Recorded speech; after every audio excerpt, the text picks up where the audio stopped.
need to unmute, JD. This is what happens when you manually mute. Hello, everybody. Welcome to tonight's live stream. I'm JD, and I'm joined, as ever, by the wonderful Matt Pedalston. Hello, Matt. Hello. Before we get started, can I just get everyone to do a quick audio check? And once we get the game going, just let us know if there's any issues with audio. There we go. There's our audio check of the evening. We've got a lot to cover tonight, so we're going to crack straight into it. But obviously, the big news is, and this is the first stream that we've done since the launch of Train Sim World 3, so that's very exciting. Matt, how are you feeling at the moment? Really I know good. that we've had to push this back a couple of times because you've not been particularly well, but you're feeling a little bit better, feeling up and ready to go. The coughing's obviously very encouraging to start off with, but we are good to go. The coughing is probably going to be with me for a few weeks, so get used to it. Apologies. But no, very good actually. In fact, I did a test stream last night just to sort of like, am I going to descend into a fit of coughs half an hour into it because my throat dries up or something? All good. We're all good. All good. So, okay, well, on that note, shall we get started with what we've got tonight then, Matt? So shall we crack into Train Sim World 3? And tonight we're going to try and give you a little whistle-stop tour of all of the different routes, a little bit of training centre as well, and showcase a little bit of what you can expect from each of them. We're going to try and answer some questions tonight as well, and go over one of the articles that we put live today. If you've not taken a look at our website today and seen the article, very worth reading. It's a little update on the first week of release and what we're hoping to bring into the game in the next couple of weeks, as well as some of the updates on things like save game and the add-ons manager as well, which we'll come on to over the course of the live stream, I am sure. So, Matt, what are we going to be covering over the course of tonight? So we're going to have a quick look at Training Centre and what you can do on Training Centre. Then we're going to do a scenario on Kassel, the Kassel-Wurzburg line. Then we are going to have a look at a descent down the steep track 3 on Cajon Pass. See a lot of people watched a lot of streams and so forth with people really struggling with some of the nuances of that. So I thought I'd have a struggle as well, and hopefully we'll between us we'll figure out how to do it. You look like you want to say something. Well, no, I was going to say, actually, you better learn quickly because we're actually teaching Alex how to do it next week, aren't we? Nice. So so anybody else has got any tips in the chat, that would be wonderful. So we can take that to Alex next week. And then after that, we are going to have a look at Southeastern high speed, and we'll be running a service from St Pancras to Ashford, but we're also going to have a sneaky peek at the TGV sitting there in St Pancras as well. Yeah, and obviously last time we were together, Matt, we were in the same room. I think are you still in the same room, or are you just outside of that room? No, I'm in my normal place at my desk. And I am unfortunately, kind of unfortunately, back at home. I don't have to drive 2 hours back tonight, which is nice. But I think the biggest thing actually is that we've got the headphones back. Yay! Yes, headphones, and check it out. And you're repping as well. Do you know what? You know what? Actually, I'm gonna when we kill the face cam. It's a fail. If we kill the face cam at some point, I'm gonna change into mine as well because I've got it just here and I completely forgot to put it on. So I will do it. Don't worry. Should we get started? Just these are on Amazon. Go get. They are. Go get your Train Sim World 3 shirts on Amazon. Wide range of colours. Pink is obviously the important one, but there are other secondary colours as well. Yeah. Right. Yeah, absolutely. Okay, right. Shall we kill the cameras and get on then? Let's do it, and I can get changed then as well. Right. Okay. So, training center. So, with training center, you've got the new UI section of it here, where you can look at fundamentals, the basic tutorials for playing the game. Probably not too many of you watching the stream are going to need to learn anything here about the fundamentals. But hey, if you get stuck, they're there. Go play them. If you're brand new to the game, definitely play them. If you want to refresh your skills on a particular locomotive, every tutorial in the game is now packaged up here, and all of the places where you can learn about that train are packaged up here as well. So if I click BR101, you'll see that we've got a Northern Transpennine route intro, a Tees Valley Line tutorial, and a Northern Transpennine tutorial. So regardless of what route they are, everything about that train is now in one place if you want to learn about it. So lots of... it's much easier to find the tutorials. Dosto's obviously as a fun one. No, it's not a fun one at all. Excellent. Right. Obviously, you can look at the video tutorials, which will pop up a window, so you can go and look on our YouTube channel for tutorial videos. But let's have a quick look, because the other aspect of this is the route itself. And it's on my birthday, Matt. Oh, that's so kind of you. I'm going to change it. There we go. Welcome to the training centre. Stop being quaky. Here we go. That's better. Right, this is the same machine we did the stream on previously. Let me pop the frame rate counter up there. Seems to have a frame rate drop when you first turn the camera. That is one of the things on the team's list to look at. But we're all good and running now. This is the training centre. You can go and have a wander inside, and walk around underneath, or you can go around upstairs. And I think it's been around long enough for everyone to find it now. But if you haven't spotted the little Easter egg, there you go. It's important. That's why I mentioned the headphones earlier, Matt, because I wanted somebody to just surreptitiously see it in the backdrop and be like, oh, I've seen the little Easter egg, but you've just spoiled it now. Well, I've seen lots of people looking at it. I love the detail that the team have put into these little rooms. We have actually got plans for these rooms. Ooh. Look at this. Yeah, they've had all sorts of fun on here. there's no I must not leak TSW3 on there, is there? No, that's a bit of a wasted opportunity. We could have done that. So yeah, there's all sorts of things. We've got plans for these rooms in the future to do all sorts of things. I won't spoil what they are because they might change. But the rooms are not just there for wasting space's sake. This building hopefully will over time develop. Yeah, and it's based on a real life test track, isn't it? The track plan is everything else is essentially a work of fiction to meet the goals of what we wanted here, which was to provide something really attractive in the real Wildenrath test track. The mountains are not quite visible; they're many hundreds of miles away in reality.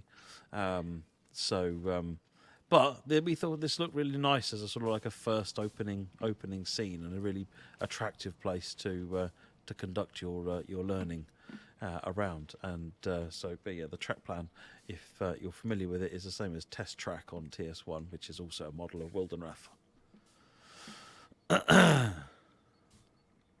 Nice. I've seen quite a lot of people pick up quite a lot of speed over the test track. So a lot of people have been pushing it to its very limits, which is kind of what we wanted. We want this to be a little bit of a playground for everybody to try new things and explore and maybe try out new locos that you've not been able to try before. I mean, coming out of those doors and seeing all of those trains in one place, you're never going to see that anywhere. No, exactly. You're never going to. And obviously, as we start to build up the library of Train Sim World 3 content, you'll start to see more of that populate over the course of the next, well, however long we choose to or however long it will be that we're creating this the content and the locos, which, as I say, will be a considerable amount of time. So what we've got is sorry, a question for me, Matt, just on that. How many trains can be shown on the training center at one time? Is there a limit?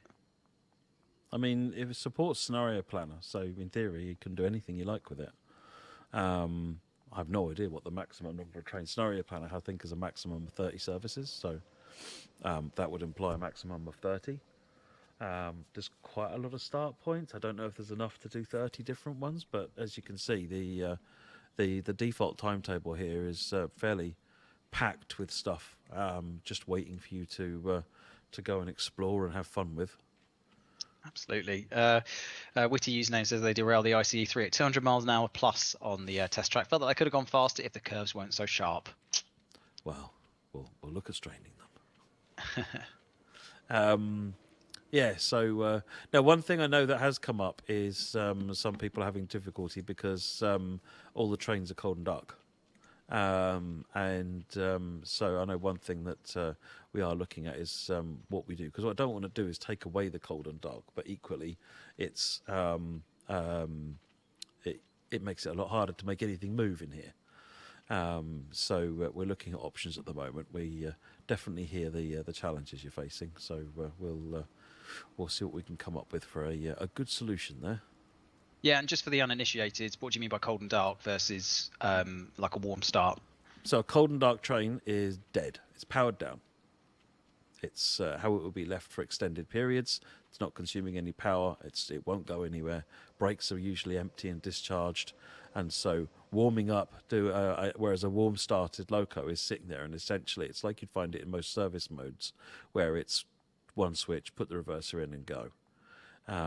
So that's a running loco, whereas these are all in their cold and dark state. So if I just give you an example of the let's do the SD4C.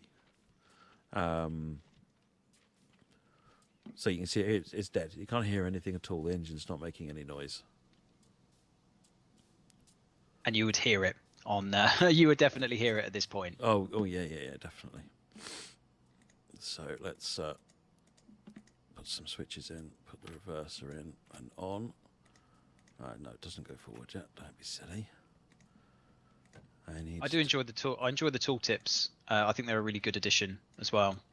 Yes, I'm very pleased with how the tooltips have gone on. So yeah, that's worked out really well. So one of the things I actually was going to ask everybody on the chat is, even you veterans, has a tooltip come up and helped? Or has there been situations where a tooltip should have come up to just go save you 5 minutes of going, what? Right, let's prime the engine.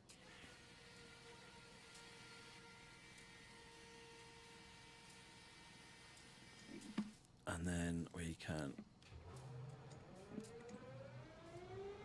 Yeah, so interested to see your feedback on the tooltips. They're all over the place in all sorts of things, so it's good fun.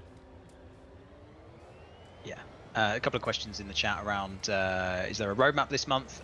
We mentioned at the start of the stream there's a little article that we put live today, which is kind of a mini roadmap, I guess. It's got a bit of information about what we plan to, or the immediate plan of bringing things into TSW3, and so what you can expect in next week's patch, for instance, and also what we're looking at longer term in there as well, with a bit more information about save game and add-ons manager as well. Good news on both fronts, I think, that we're able to reveal today. So we'll talk about it a little bit later on in the stream. But if you want to get the inside scoop, go and check it out on our website now.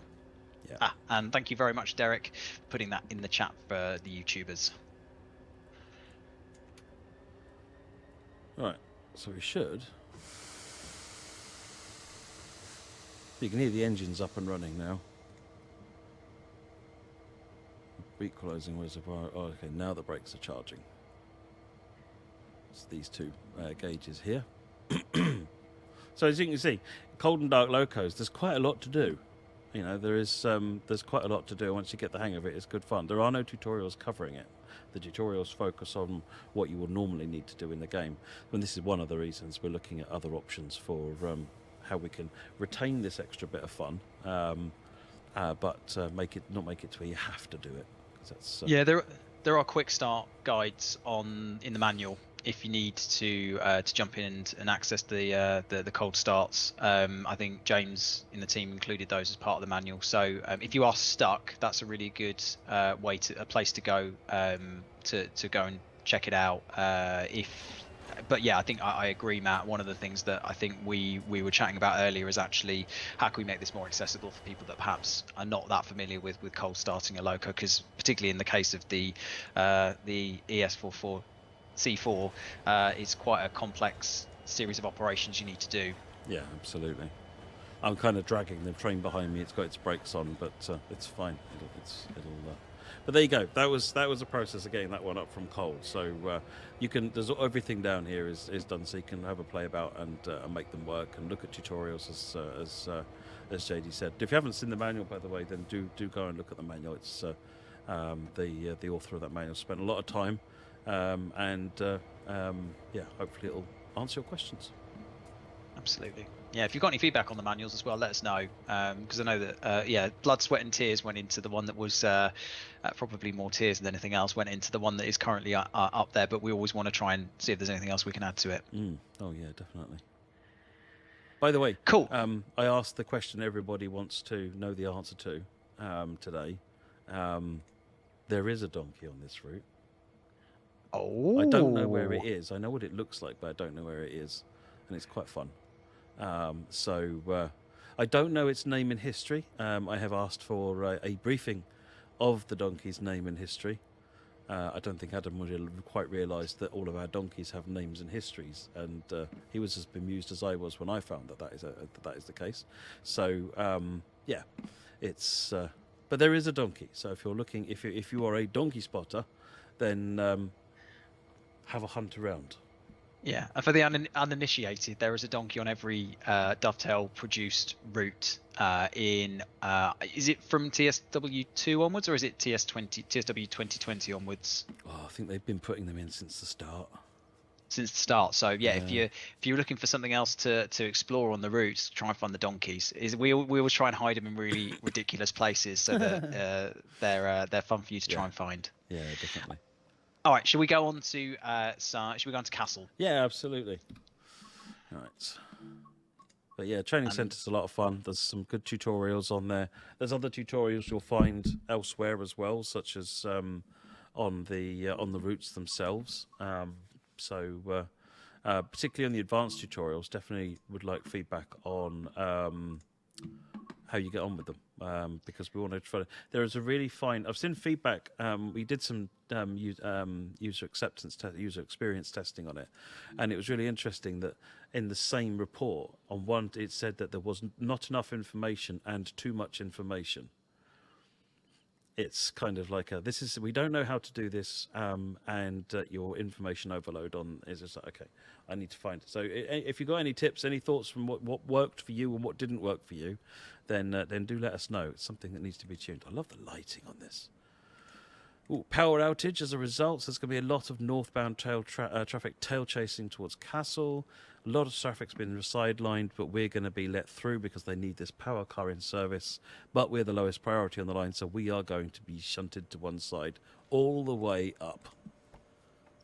Lovely. And we are...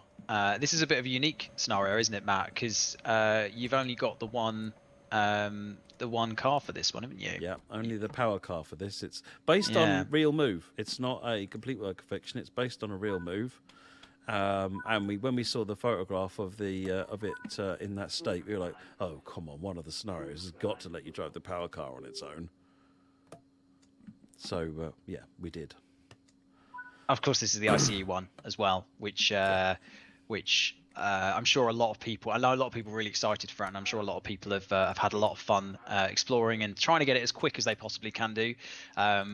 We had a few. I mean, we'll talk about this when you manage to get everything set up, Matt. But a few people are asking, because we talked about 280 kilometers an hour quite a lot during the announce live stream and all that jazz.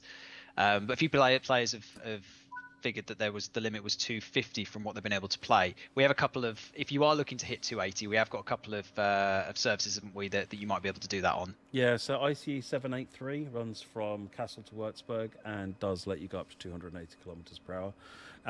There is some services aren't showing up actually, so it's actually supposed to be about half of the services that will run up to the 280, but some of them aren't showing up. As a result, you may not be seeing all of them. But IC 783 is an example of one of them, and there's an upcoming update which will resolve that issue, so you better see all of the services. Yeah, and one of the things about this, because again, we've had a little bit of confusion about scenarios, dynamic weather, all that kind of stuff.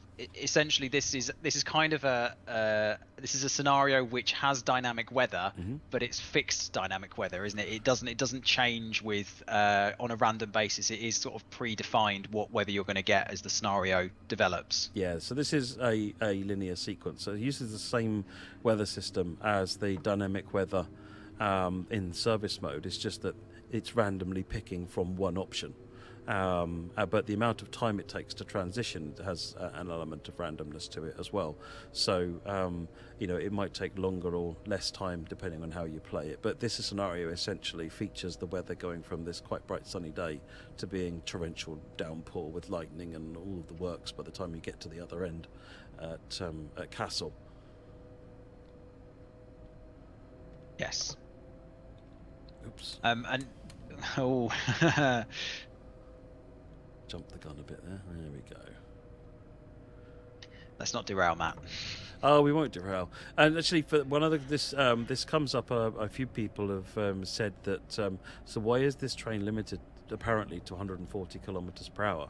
You know, why are we not able to run this up to the maximum line speed? Or it's implying the line speed is reduced even, and that's actually another new feature that's been added to the game, which is it respects maximum permitted speeds of formations. And in reality, a power car like this running on its own is not permitted to run faster than 140 kilometers per hour, because while it's got all of the power of an ICE1, it's got very little of the brakes of an ICE1, because the coaches would be giving you most of your brakes normally. So consequently, you're not allowed to run to the super high speeds of the ICE1 normally, and that's why it's showing up 140 kilometers per hour. So that's something we can now do, is impose speed limits based on the vehicles in the formation or the purpose of the formation that are lower than the line speeds as well. So that's another step towards realism. That's really interesting. I mean, I didn't know that was a thing. So that's that you learn something new every day, Matt. But that's a good feature. I think it's one of those things that perhaps we could perhaps do with, again, maybe having some kind of a tooltip or something that perhaps indicates that, rather than players perhaps thinking that they've done something wrong or there's something that's not quite right with the game. This is functioning as intended. Maybe it's something that we can include as a little bit of information somewhere. Yeah, possibly, yeah. Let's turn those screens down a little bit. So we're basically babysitting this train on our way up to Kassel. We've got 14 kilometres, 140 kilometres an hour. I am a press CIFA machine for the next little while. So. Yes, so it means we can have a few conversations, Matt, about a lot of different things. I'm just going to grab a few questions from the chat. So that feature that we were talking about in terms of the formation, is that scenario based only, or is that in timetable mode as well? Timetable mode as well. Cool. And is it true for Southeastern as well as the ICE1? Believe it's been. I'm not going to guess. But I believe it's been set up. But I will ask Joe. Cool. Any more questions? There's a lot of questions about when will we get XYZ, or is XYZ coming? We're not going to talk about anything that's coming in the future tonight, other than sort of stuff that we are already talking about on the article and whatnot. So we're not going to go into that. That's what so we'll have a roadmap at the start of October that will probably go into a little bit more detail about sort of the longer term stuff that's coming in. So there's a few questions about, so I've seen a few questions about route optimization, performance on various different consoles and platforms. Something that, again, I think we've mentioned in the article today around what we're looking to do slightly longer term with all of this content. But I think we are in a kind of a pattern of wanting to improve the routes as we go through, and make sure that, as I say, for everybody who is enjoying the game, whatever platform they're on, they're getting good experience. So thanks for everybody that's been submitting feedback. Thanks for everybody that's been Sherlock Holmesing, sleuthing, all that kind of stuff, and sending us bits and pieces. Yeah, we want to try and implement as much as we possibly can do, but as with some of this stuff, it's a bit more complicated than turning something on or off. So yeah, we're looking at optimization of the routes, we're looking at performance, we're looking at all of that stuff. It's likely that any changes that we make to that will be a little bit longer, a little bit further down the line though, rather than anything that's going to happen immediately. Yeah, absolutely. But there's a number of interesting threads, as you say, on the forums, and the team are following through on those to see what we can get there. Absolutely. As you see, we've gone through many tunnels so far. The eye adaptation feature is there and out in full force on this route in particular. You'll also see it quite a lot on the Southeastern route. They've had a few comments about it being perhaps a little bit too intense or too lingering. Again, Matt, is it something that we're investigating and looking at? Yeah, we're looking at, the team are reviewing a number of different aspects and things like eye adaptation and so forth, and what the options are for those, or what, not just the options that we can employ, but what options could be made available for those things as well. You can't just turn eye adaptation off, so it's a question of looking at all of these different things and working out how can we make it so that you can tune it to your preferences. Yeah. Again, one of the words that might be a little bit of a buzzword over the course of this live stream, because it's going to come up a couple of times, I think, is potentially toggle or slider, or things that will allow players to perhaps personalize their experience a little bit more than they currently have. There's a few different areas in which we're investigating that kind of thing at the moment. Matt, do you want to give us a little bit more information about the kinds of things that we might be looking at for that? I know that we've got mouse sensitivity is one of the things that is coming next week. Yep. So we've added the mouse sensitivity slider, which is something that people have been asking for a while, and the team are able to get that in. So this is just making the mouse more or less sensitive when it's in the game. And then we talked about in the article about the ability to turn on or off the save game function. Yep. So there's that. I can't even remember what other ones we're looking at the moment. It's there's a lot of options that we want to get into the game, and it's reviewing what's sensible, what's practical, and what can be done in a sensible way.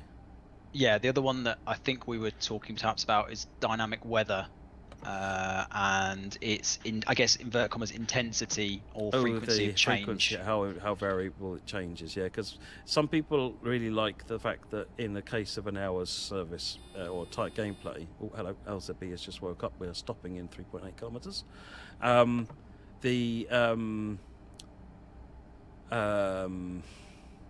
Yeah, some people really like the fact that they'll get multiple weather changes in that time, whereas other people are like, well, the weather wouldn't change that fast. They're silly. Whereas if you made it more realistic weather change sequence, it might not change for most of the time you play the game. So actually, one of the things that might be interesting is a slider that makes it to where you can make it less changeable or more changeable, and just choose your preference then. But this is all stuff we're considering and reviewing at the moment, and it's all in relation to feedback that you've all been giving us. So do give us the do keep giving us the feedback on the forums. We're listening and trying to figure out the solutions that will work for everybody. Yeah, and again, really important to note with this that these are all under investigation. So at the moment, none of this is confirmed. None of this is going to be a feature at this stage. These are all things that we're looking at and investigating. Some of it might not be possible. Some of it might not be, or might be a decision between doing one thing or another. Or if we do this, then it compromises something else that's already in game. So I think we're in a position where we've got tons and tons of feedback from lots of players. Thank you, everybody. I've never seen the forums as vibrant and as busy, and the Discord servers and the Red subreddits as busy as they are. But we're trying to distill all of that into something that means that we can actually put together a game that as many different players as possible can enjoy over the course of the next few weeks and months and years. Yeah, absolutely. So we've just been pulled off the main line now to as our first opportunity to let some northbound traffic overtake us. So we got to pull up to the red light. LZB is just doing it all automatically. It's you can obviously do this manually, or you could take off LZB and do it with PZB. And it gives you 3 completely different actual driving experiences. It's quite interesting. But yeah, we're just coming up to this light here where we will stop and we will wait for a train to go blasting past us. Ralph and shot time.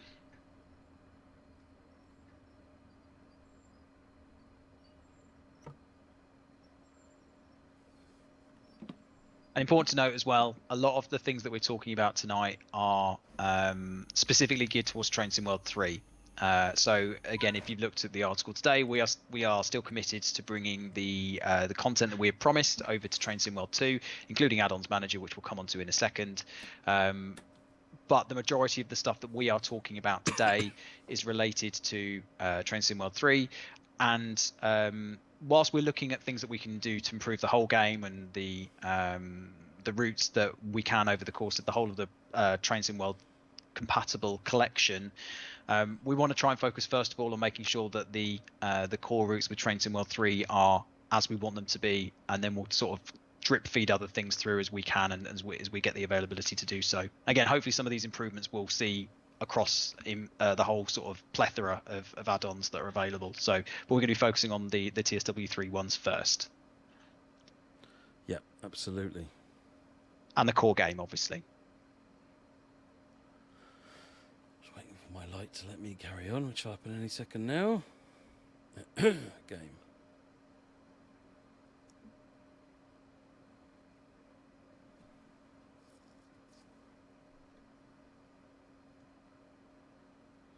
Someone's asking if there's going to be a disc version of TSW3. There is, yes. It's available, I think, on all good bookstores, but it's not, is it? It's available on things like I think Amazon Game if you're UK based. Just search Train Sim World 3. I think it's October that it'll become available. I think it's only standard edition as well. So not the deluxe edition or the regional editions. I think it's just the standard edition. Oh, Joe answered, and the speeds are all limited per service as necessary. So yes, that is on SEHS. Good little feature, that one. Maybe we should have made a little bit more about that before we released the game. No, it's fine.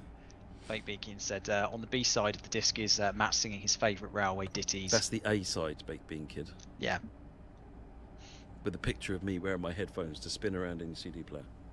Oh yeah, can you imagine an LP that had like cat ears on it or something? That would be great. So people in the chat saying what's an LP, and that makes me feel very old.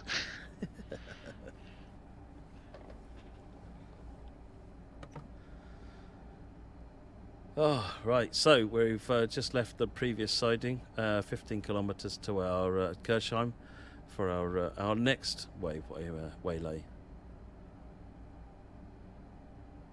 Somebody was talking about in the chat the PlayStation rollout. Yeah, that's a good important thing to mention actually. So the second batch of the Train Sim World compatible collection came out on Tuesday. The final batch comes out I think at 0900 UTC on next Tuesday. So that's the final set of stuff.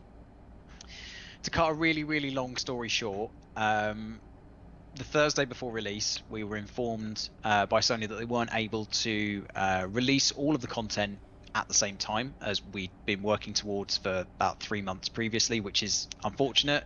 But we then had the option of kind of putting things into different batches. But the way that the system works is that certain things were given certain amounts of, let's call them tokens, and we had a certain amount of tokens to spend in each of these batches. The content that was earlier, or the content that had the least sort of what we call entitlements, they had the least amount of tokens, so they were probably the easiest to release first because we could get more of them out at the same time, whereas the things that were perhaps like TSW 2020 content had the most amount of entitlements, so therefore we were in a position where we had to put them towards the back because we could release less of them at the same time. I hope you're still with me. So it's not a perfect release, I have to admit. We had very little time to put all of this stuff together before release on the Tuesday, and Sony were actually away on the Monday because it was Labor Day, so we were able to do that in sort of 24 hours, and there were lots of other things going on, so we're aware it's not perfect. There are things that are currently available, or locos or add-ons that are available which can't actually be used at the moment. Sorry about that, it's not perfect, but you should get the rest of them by Tuesday. Bit of horn.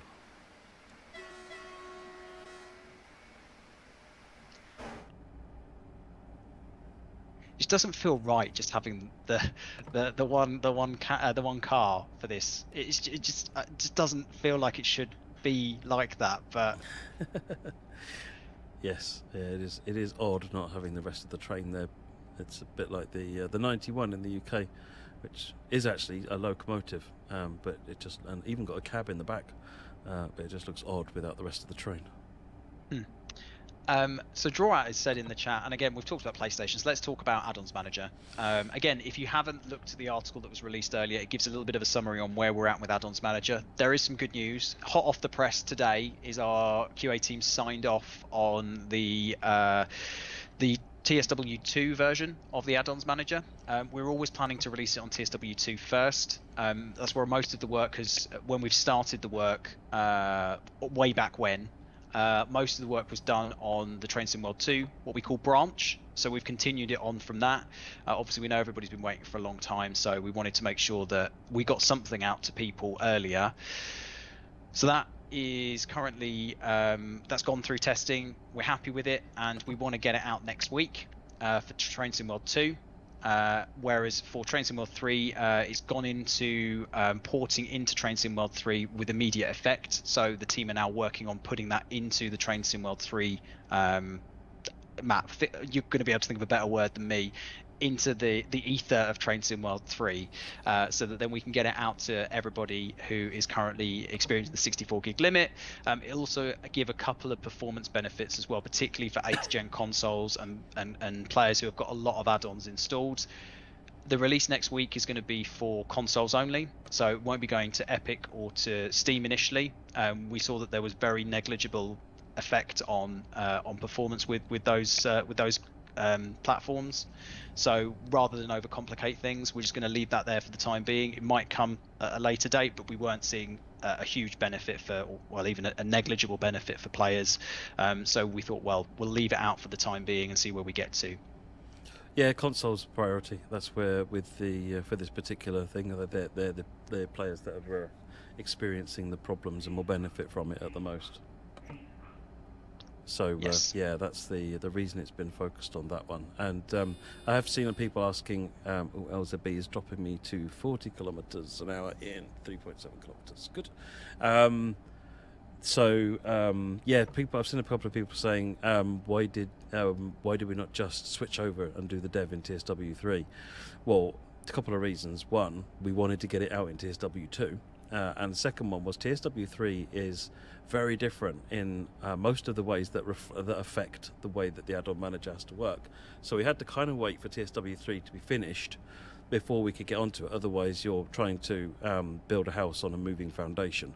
In order to keep things moving as fast and efficiently as possible, we carried on building on TSW2, and now we're in a strong position to get it ported over. It will take a lot less time to port over a working system than it would obviously to make it in the first place. So I don't know what that timescale is going to end up being. Depends what challenges the team face, but they've learned a lot getting this through certification and passing QA on it, so it should be a smoother process.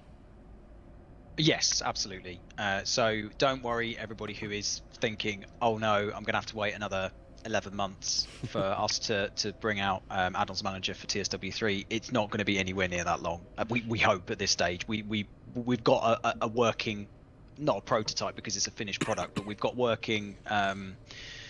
working version of what we want to do. It just requires to be sort of plugged into TSW3 now. So there'll be a little bit of testing, there'll be a little bit of dev involved in it, but again, we hope it's going to be nowhere near as long as it took for us to get the add-ons manager to TSW2.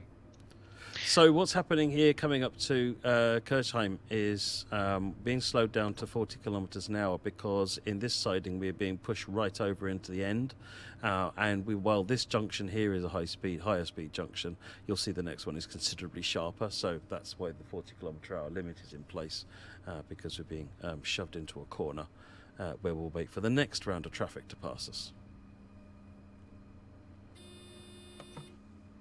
I like this because I like driving trains where I keep having to get out of the way and let other trains do their thing, and then I get back on again, and it feels like rather than just sitting there staring at the computer.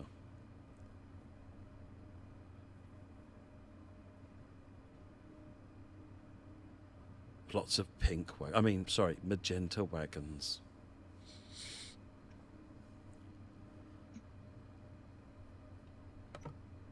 .822 to the idea of the add-ons manager is it will only load the DLC packs that you activate, essentially the ones that, so if you pick a route, that route's stuff gets loaded. If you then go into scenario planner and pick a loco, that one gets loaded. So it's only loading and using the bits it actually needs at any given moment. You shouldn't see any difference in terms of what it does. but it is now just going to fully automatically load and unload content, which means that the memory usage is reduced, not massively. It's not game-changingly better, but we are getting some positive feedback from the Xbox beta testers. There it goes. Sorry, my brain completely lost it there. Yes, it's more importantly for PlayStation users. It means that if you manage to get above the 64 gig limit using the add-on manager, then just use less stuff. Seriously, it doesn't matter how much you've got installed at that point. Oh, there's a lull in southbound traffic for a little while now, so rather than be stuck in this loop, you're going to be routed onto the left track, so allow trains to pass you. All right. Reset the throttle. Every time you get stopped by LZB, you need to reset the throttle and reapply it for it to take effect. Off we go.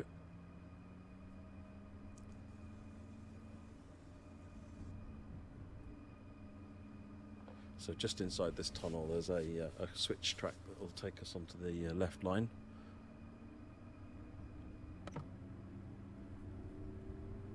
So that's a little bit of variety to the gameplay, doesn't it? I think that for me the scenarios feel like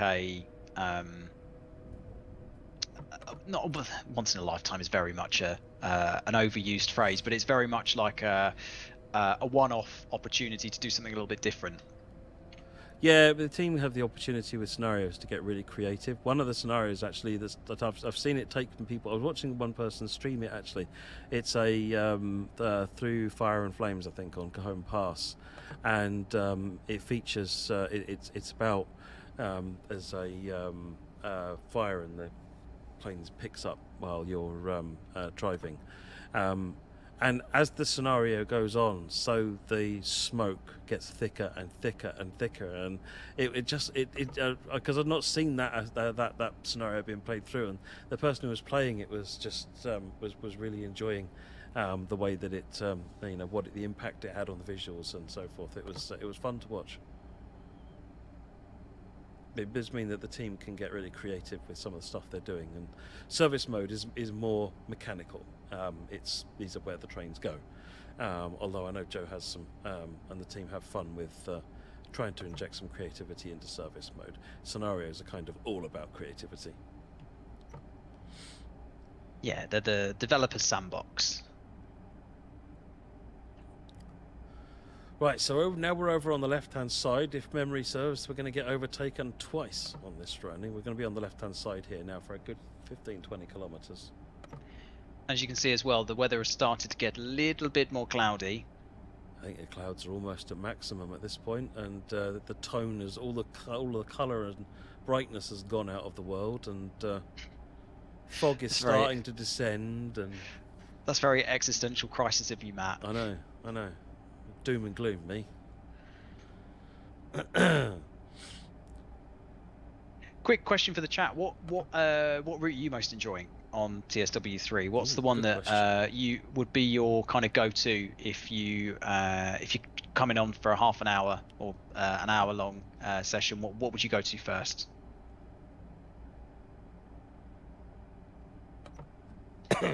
Southeastern.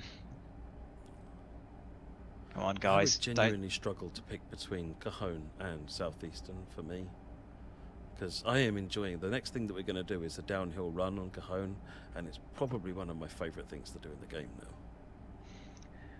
It seems to be that is the consensus of the chat as well. Cajon, Southeastern. It kind of, I think, it seems a bit of an even split, to be honest, which I think is nice. That's kind of what we wanted, really. We wanted to offer something different for everybody, and whether you're a freight fan, whether you're a high-speed fan, whether you like really dense commuter traffic, oh, hello, being overtaken.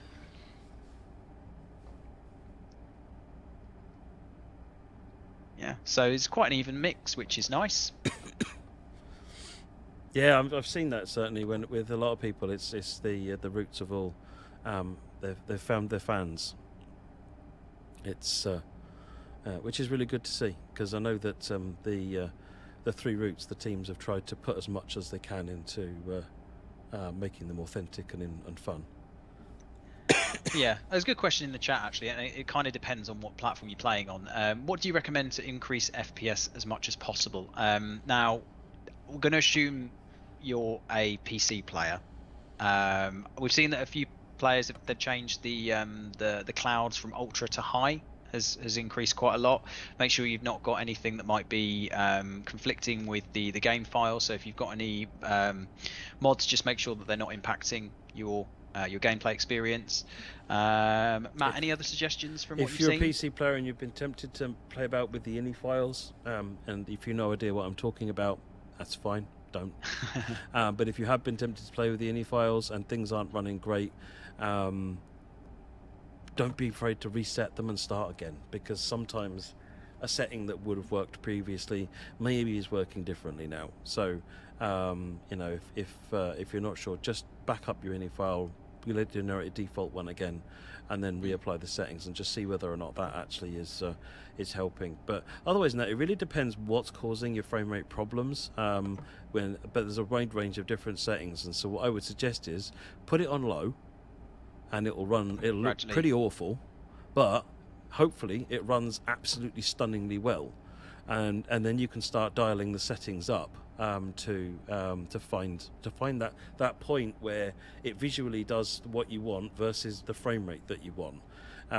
As Chris there says, screen percent is another one that can massively hurt frame rate and massively improve visuals. So if you've been playing with the screen percentage, try dropping that back down to 100% again, and try some different things with that. Maybe drop the screen percentage down below 100% a little bit if you're, and see whether or not that helps you do what you're doing. So it's just a question of finding the settings that work with your system. I mean, if you run the game with Task Manager running at the same time, you can kind of get an idea of whether or not you're falling foul of CPU not being enough or GPU not being enough, and then that might give you some hints on where to look for your optimization. Yeah, and the other thing that might be worth mentioning, and I can't verify this is more from what I've seen players mention, but first time you might play a route, it might be a little bit, some things are still loading in potentially. We've seen that if players do the route sort of second, third time round, they're getting a smoother experience than perhaps the first time. Yeah, I mean, one of the things, as you found out on Training Center there, well, the first thing I did was when I started moving the camera around, it kind of glitched a bit as I was going around. And so one of the things I do sometimes when I start is I'll just spin the camera 360 degrees, get it through its glitching, right, and now it won't glitch again when I turn the camera. This is something that the team are looking into, but it means that you can just get all of that out the way, and then it doesn't do it anymore. Then simply the other thing is when you first load in, even though you're loaded into the train and the world is there, it's still doing some other stuff in the background. So you can, if you just wait a minute, you'll see your frame rate sometimes then suddenly come up. So there's a number of areas where you can see exactly that a little bit later on, or not later on, but moments later. It's literally only a few seconds normally, if that's the problem. Again, everyone's system is different, and you'll find that what you see is not necessarily going to be the same as other people. So just these are some ideas to just some things to explore. Oh, it's raining. It is. I was just about to mention the rain. Might want to put the wipers on. Yeah, let's get the wipers on.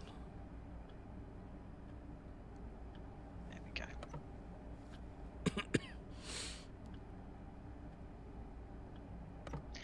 Another thing, if you've got custom liveries and you don't need them to be there, that might also be something that helps. So that's maybe something else that we've seen mentioned as well.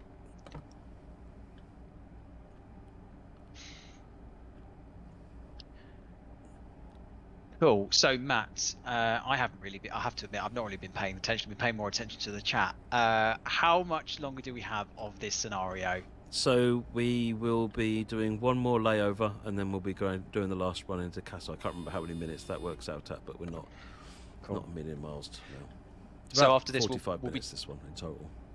Cool. So after this one, we'll be going to summit of Cajon Pass and doing a downhill route. What we're going to be doing with that one is, rather than implementing dynamic weather, because we saw on the previous stream we had dynamic weather on, and we can't predict what is going to happen. So you saw it in lots and lots of thunder and lightning. We wanted to show it in the daylight. So we're gonna do away with the dynamic weather, and we're just gonna fix it as is it light cloud? We're gonna have a nice summer light cloud day so that we can enjoy the visuals and actually focus on the challenge at hand, which is actually more about the braking, and just want to cover off some of the things we're seeing people struggling with, and just explain a bit more of what's going on underneath the hood of the brake system. Yeah, and for those people that are a little bit tentative around perhaps going on something like Cajon Pass and they're not really familiar with US freight or anything like that, we've got a little section tonight where we're going to do downhill, so that will hopefully give you some pointers. But next week, what we want to try and do is a Cajon Pass 101, I guess, where we're going to try and get a newbie, in this case Alex in the community team, to try and drive the locos without having an awful lot of experience of doing so in the past. And Matt's going to try and be the professor and help him through so that we can. I've got a PowerPoint ready and waiting for him. So he's gonna learn up on his stuff, and he's gonna try and complete a service on Cajon next week, which should be entertaining, but it's also hopefully should be informative for anybody else that is maybe struggling a little bit. But we are cruel, yes. And you notice that I did not volunteer myself to do the 101 as well. I thought, you get the switching tutorial. Oh my word! If anybody has not watched the 4-up challenge on Sunpatch Grade, you will know that this is not my forte.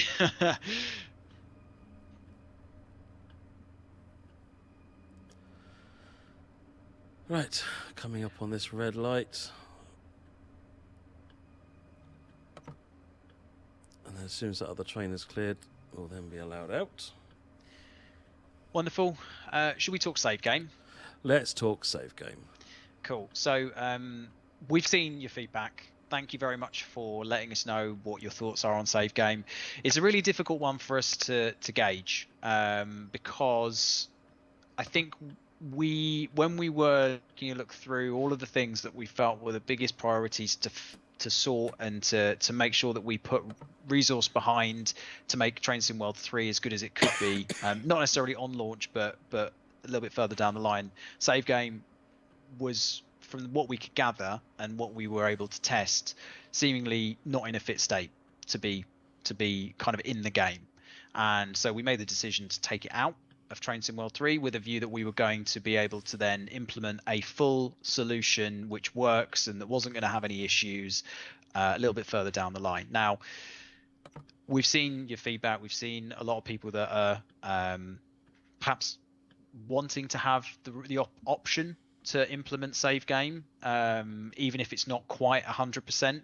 So I think, Matt, what we are going to do, and we can talk a little bit more about the progress that we've made on save game, but what we are going to be doing is we're going to be in not next week's update, but a future update after that, is we're going to be implementing a toggle where you can turn save game on or off based on if you want to take the risk that it might not necessarily be 100% of the way there yet.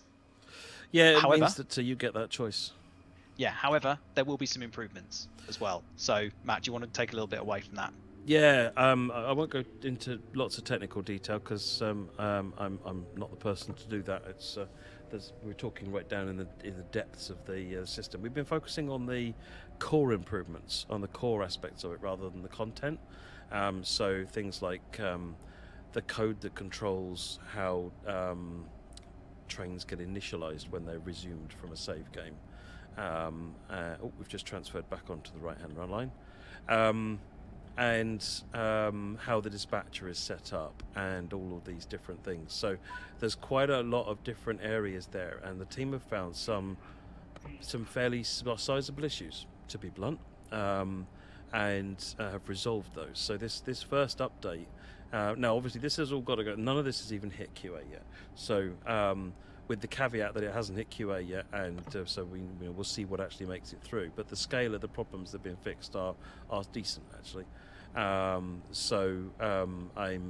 I'm hearing positive noises that it already makes quite a significant difference to the usability of the save function, and we're certainly trying to prefer to, if we can fix things core that mean that suddenly all of the locos work, obviously that's going to be the preference. So that's kind of, the team have been doing some really great work with investigating and digging into various issues, and it's bearing some good fruit actually. It is an opportune time to make save available to the audience, sort of the more advanced audience that are aware of the challenges that it faces. And what I'd ask you is, when you turn it on, if you find as a resumed game doesn't work, please tell us. Please tell us what you were doing, and send us as much information as possible so that we can add it to the list of things. Because this is not where we stop working on save game. We carry on working, but we've got it. This is a decent enough milestone to get some updates out, get the save game available for those of you that want to use it, and then get more feedback about, okay, what works better now, because we'd expect actually a fair bit works better, and where are you still having problems, so that we can direct our efforts in the areas causing the most issues. Yeah, so when we're looking at the improvements that are likely to come, so that they'll come with the toggle. So they all should be an improved save game by the time that toggle goes live anyway, and that will mostly be core improvements. What the next step after that is to then look at individual routes, I guess, and see if there are specific problems that we can identify and fix for specific routes that we know are having issue or still having issues, even if they're relatively minor at that point. That would be the next step, wouldn't it, Matt? Well, we're looking at the content for the trains, we're looking at the routes, we'll keep looking for core. Essentially what happens is that with the beta team that we've been working on, plus all the feedback we've had previously, we've been looking at the issue and we've worked out, we can fix that here in the core, that's a problem here in the core. We can change that. Right, now rerun that test. Yes, that now saves and resumes correctly. Move on to the next thing. So where we find issues are in the core, we'll carry on fixing them in the core. But we're fixed quite a lot in the core now, so it is probably going to be more now content-related stuff. But we'll see how things go. The team will just carry on doing what they're doing, and what this does is it gives us the opportunity for you to provide some more feedback to help direct them at things that are causing problems. Yes, we don't have a timeline for you yet, but there are good positive moves being made, and we want to get it in your hands as much as possible. This is the number one priority for us to, I'd say fix. I think it is a fix. Number one priority for us to get back into game. Yeah. But obviously it's not quite as simple as just flicking a switch. No, I think we're ending up with a good solution. Like I said, I'm really pleased with the things that the team have been able to find and fix have been kind of like, they feel right. They feel like, it feels like we've made some decent movements here. It's not fixed this one issue that only occurs once in a blue moon. These have been quite substantial, weighty things. So I'm very buoyed by the work. I'm hoping that when we get to the October roadmap, we can give you a little bit more details on a timeline, but again, can't promise anything at this stage. Think of today's update as a little bit of a mini roadmap, because it covers hopefully some of the things that a lot of people were talking about. Yeah. I was just thinking, JD, and rather than run this to the end, because we've probably got about another 15 kilometres, shall we just end it at this stop and move on? Yeah, let's do it. It's kind of like, this is the last bit where it's just a plain drive to the end at this point. So yeah, what would so again, what we showed we showed quite a lot of Southeastern on the preview stream a couple of weeks ago. We showed a bit of Cajon, and obviously we showed some Kassel the week before, or a couple of weeks beforehand, and we were able to show some of it, but there were a couple of issues that we've since fixed. So we kind of almost flipped it on its head with this live stream, where we say, well, actually, we're going to focus more on Kassel. We're going to do probably the same amount on Cajon, and we're going to do a bit on Southeastern this week. So we're trying to flip it on its head, give everyone a little bit of what they want, but also make sure that, as I say, we're giving each route its opportunity to shine.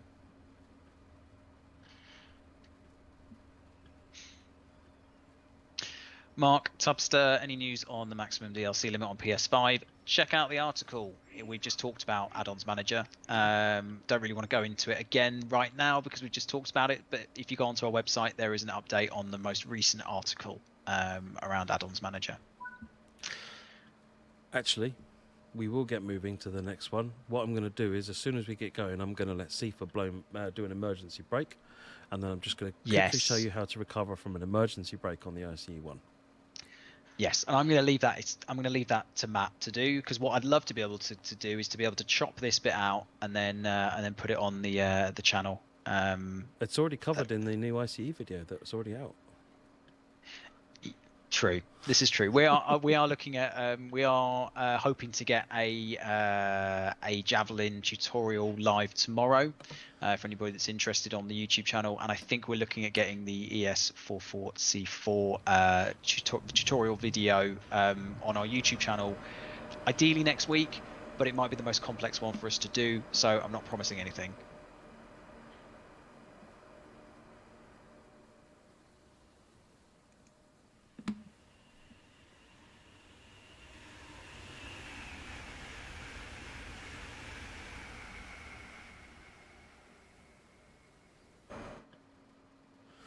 Right, what we'll do is I'm just going to let this thing give me the light. I'm going to give it the power, and then we're just going to leave it to go. And then in 30 seconds or so, Sifa will alarm and shut us down.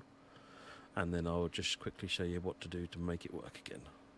Yep. And then I'm going to sit back, try and pay attention. And I said I was going to change my T-shirt. I'm definitely going to do that during this window as well.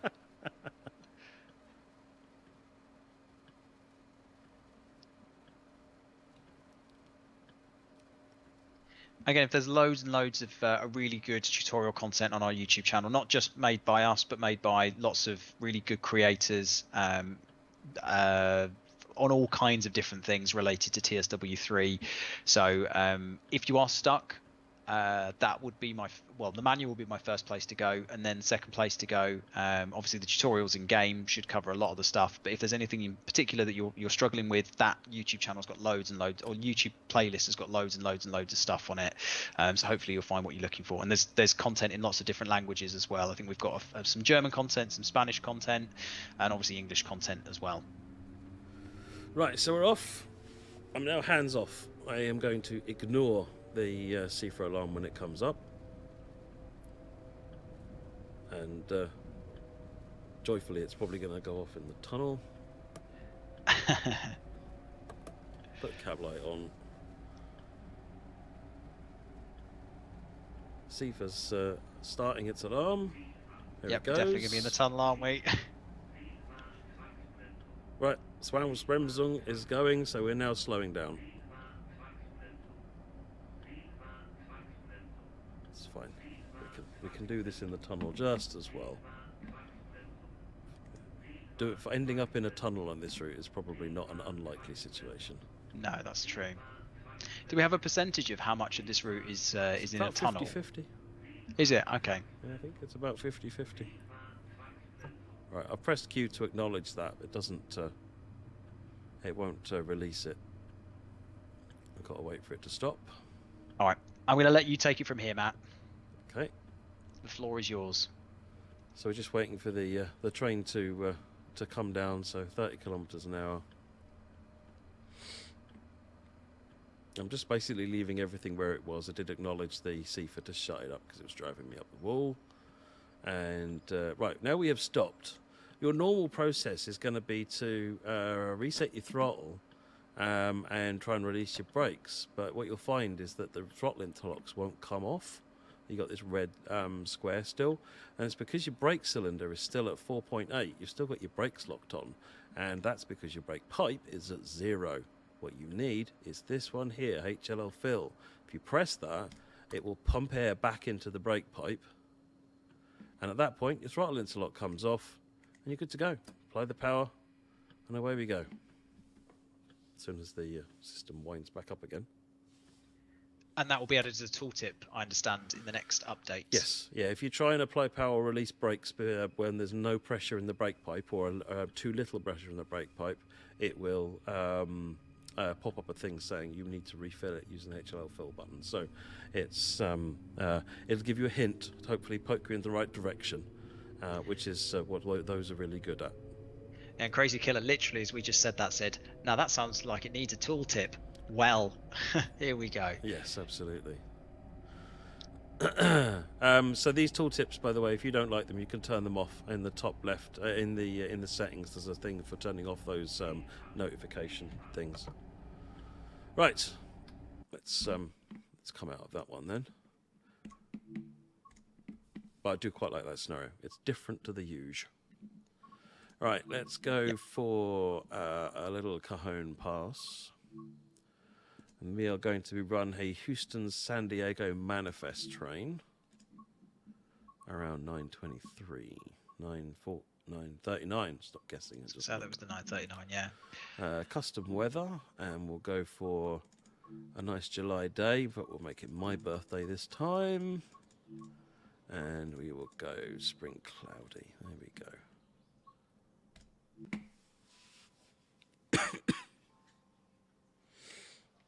So yeah, we're not going to do dynamic weather with this scenario, or sorry, with this service even, because we wanted to try and show the route in the best possible light. And with the dynamic weather, sometimes that means, as I say, the visibility is poor, and you don't really get to see a lot of the scenery.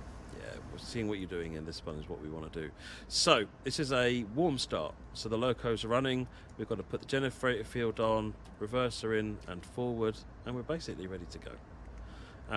So I'm going to do now is standard hill start, because we're actually on a climb, very subtle climb. This is summit we're actually at the moment. If I just give you the map, this is summit here. And the actual, we start the downgrade somewhere around here, if I remember rightly.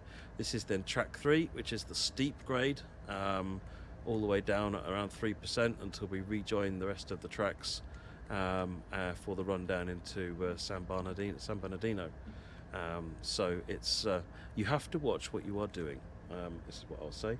So hill start standard. Put your independent brake on and get your brakes released, and then we can watch down here. Brake pipe has gone up to 90 fairly quickly, which is the front of the train. Rear of the train is at 81, so that's what's going on at the back of the train. Given that we need brakes, I'm just going to give that a minute to charge up.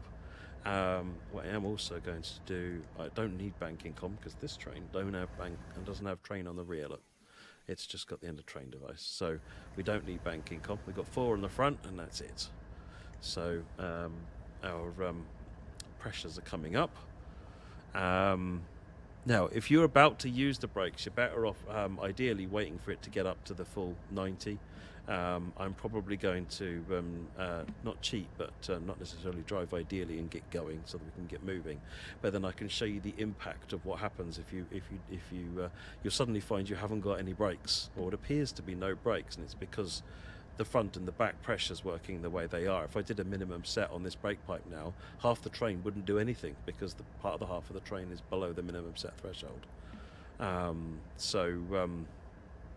let's get power applying and make sure that get tractive effort applied on the motors, so we can hear them spinning up. And once we know we can generate power, we can release the independent brake, and immediately we start moving. Right, end of train move confirms the back of the train is now moving as well, which is good. It's just remember, the key thing with American trains is nothing happens quickly. Nothing at all happens quickly with these American trains. So just give it time, give it patience, and it will work. So got probably a couple of minutes until we just get around this corner at the end here, which will also give this brake pipe time to charge up a little more. Yeah, because obviously with the some of the other routes that we've done in the past, it would take you a good 15 minutes for the brakes to properly charge up. With these we've kind of shortened it, haven't we? Well, actually, it's more prototypical now than it was back then. The brakes start in a charged state rather than a discharged state, which was actually not correct and has been fixed on Sherman Hill now. So it's what we've done here is Similarly, for all of the switches that were being messed about with, the lead brake and all that lot, these weren't actually something that the real engineers would do. They'd have already been set up when they take over the train. So what we've actually done is there's less to do, but it's more realistic, and that's from communicating with real world engineers. Yes. Okay, we are rolling past Summit. It's quite an iconic location. If you look up Cajon past Summit, there's you'll see actually this little short siding quite visible in lots of photographs. It's there's usually photographs with the camera up on these hills looking down here at trains coming across. So there's it's a well-known location, well photographed. So many places on Cajon Pass are well known. You've got one of the, I think it's this Solomon's Curve, if I remember right. Sullivan's Curve, if I remember rightly, up here is another really, really famously photographed location. Lots to see around here. Right, so we're doing 16 miles per hour. When you're going down a gradient, you want to be keeping yourself to about no higher than 30 miles per hour. Ignore the speed limit if it's more than 30 miles per hour, because if you're going down a hill relying on your dynamics, then above 30 miles an hour your dynamics evaporate. And you need your dynamics. Yeah, just keep an eye on that speed. Do not go above 30 miles per hour. If you do, you need to start taking other measures.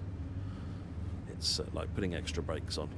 So I've got rear up to 85 now, so it's 5 pounds down from the front. So we would actually get a little bit of brake on the whole train now if we applied. Bonus.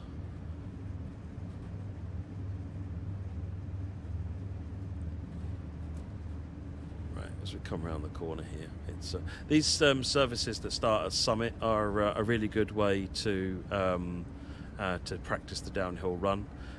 There's other services that start at Victorville, give you a bit more of an uphill so that you can more easily transition the uphill to downhill, practice that transition, and then move into these.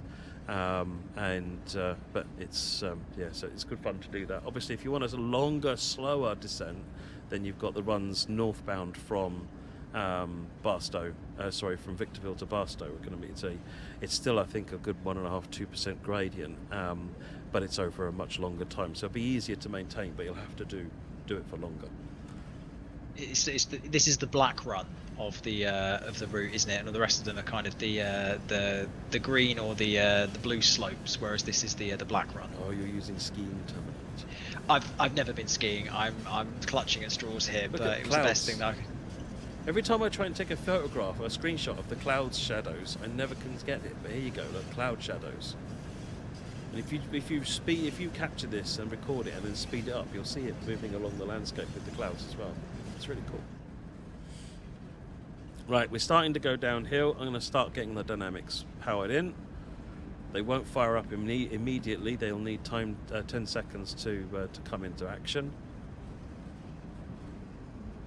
I am going to try and hold off the air brakes for as long as possible. Right, we're starting to see some tractive effort from the dynamic brakes now. You can hear them kicking in the background there now with the big fans. Watch your accelerometer. Your accelerometer on this route is going to be your friend, because you're going to be dealing with such fine amounts of, well, hopefully, fine amounts of acceleration and deceleration. As you apply the brakes, you'll know, okay, we've balanced it out now. And obviously, if you're getting wild changes, then you've got separate problems and should probably stop. But as you can see, we've got a little bit of dynamic brake now. We're actually just about holding speed.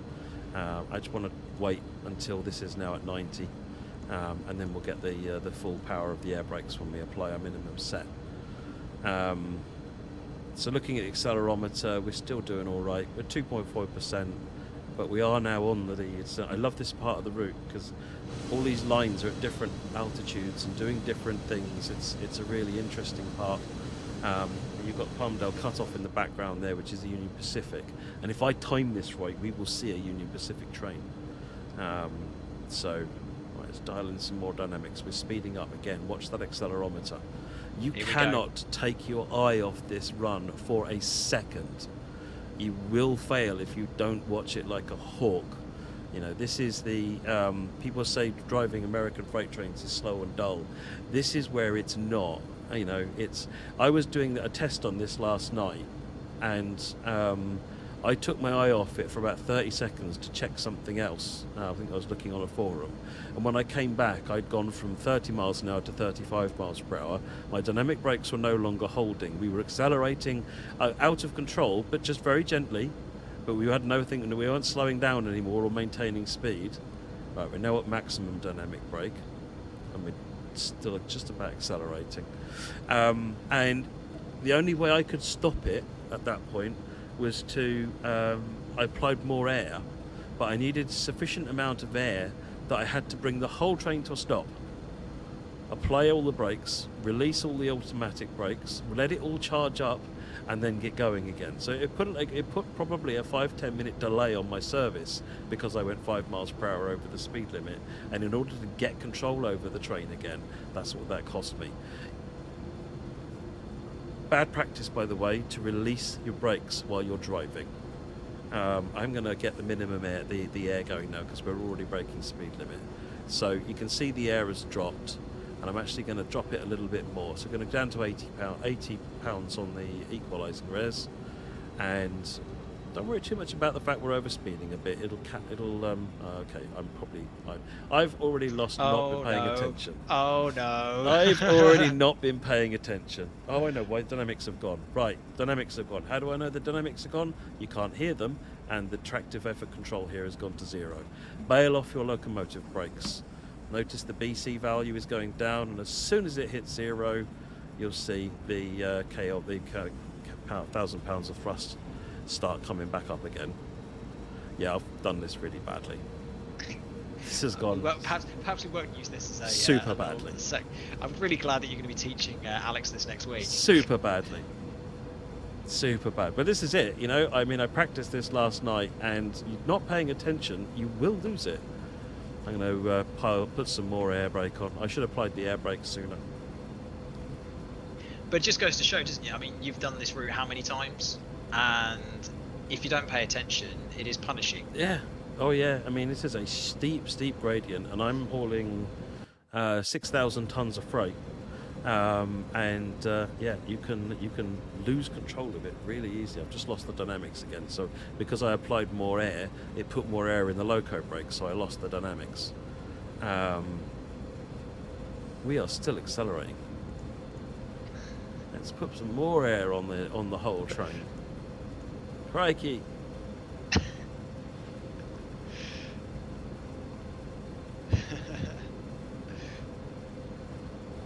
Alright, we're slowing down now. We are slowing down now. Woohoo! Saved. Wow. I don't know about that. Right, let's get the dynamics back up operation again. You can see though, look at the dynamic brakes are only giving 28,000 pounds. And you'll find as the train now slows down because of the air brakes, that number will go up as the dynamic brakes become more effective.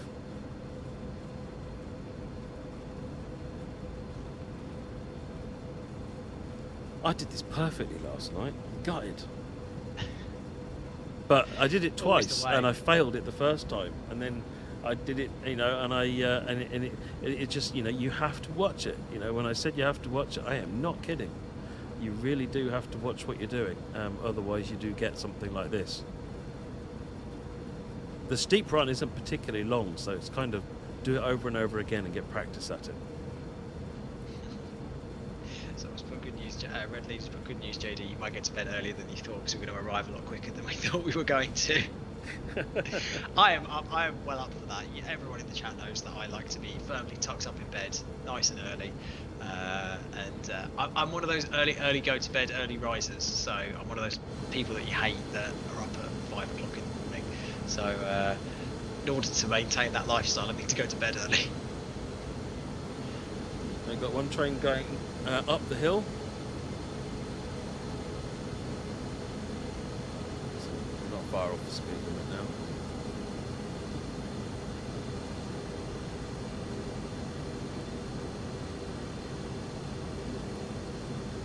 Union Pacific train up there as well. Yeah, there's the Union Pacific train there. It's being covered by this one. Right, so we're almost down to the speed limit. Like I said, problem is you're not supposed to release your brakes, because otherwise you just create a whole other runaway train. Managed to take it back from the brink though, Matt, so kudos to you. Yeah. Very foolish. But you notice how the dynamic brake has really been kicked up in the amount of force it's giving now as well.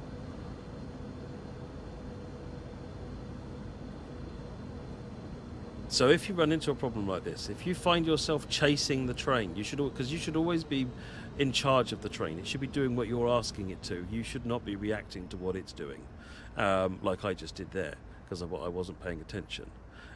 Then stop. Don't try and fix it on the fly. It'll take you longer, but don't try and fix it on the fly. You will create more problems.